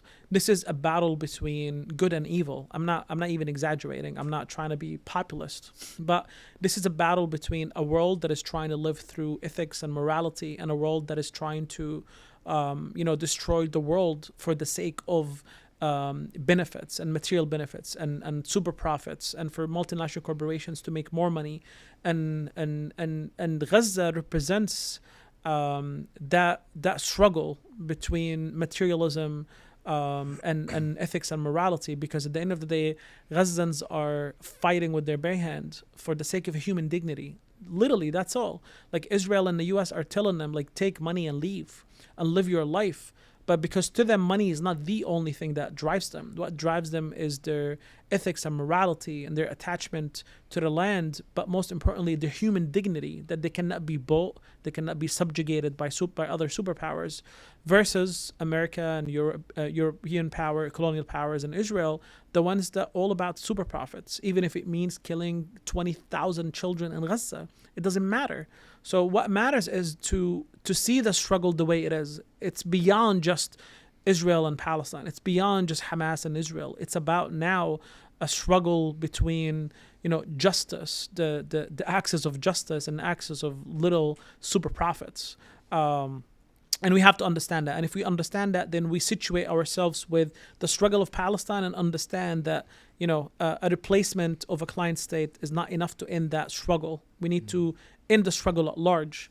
And that means not just education, but also, activism, mobilization, getting involved with organizations that are doing a lot of work for Palestine and doing a lot of work against, exploitation of people.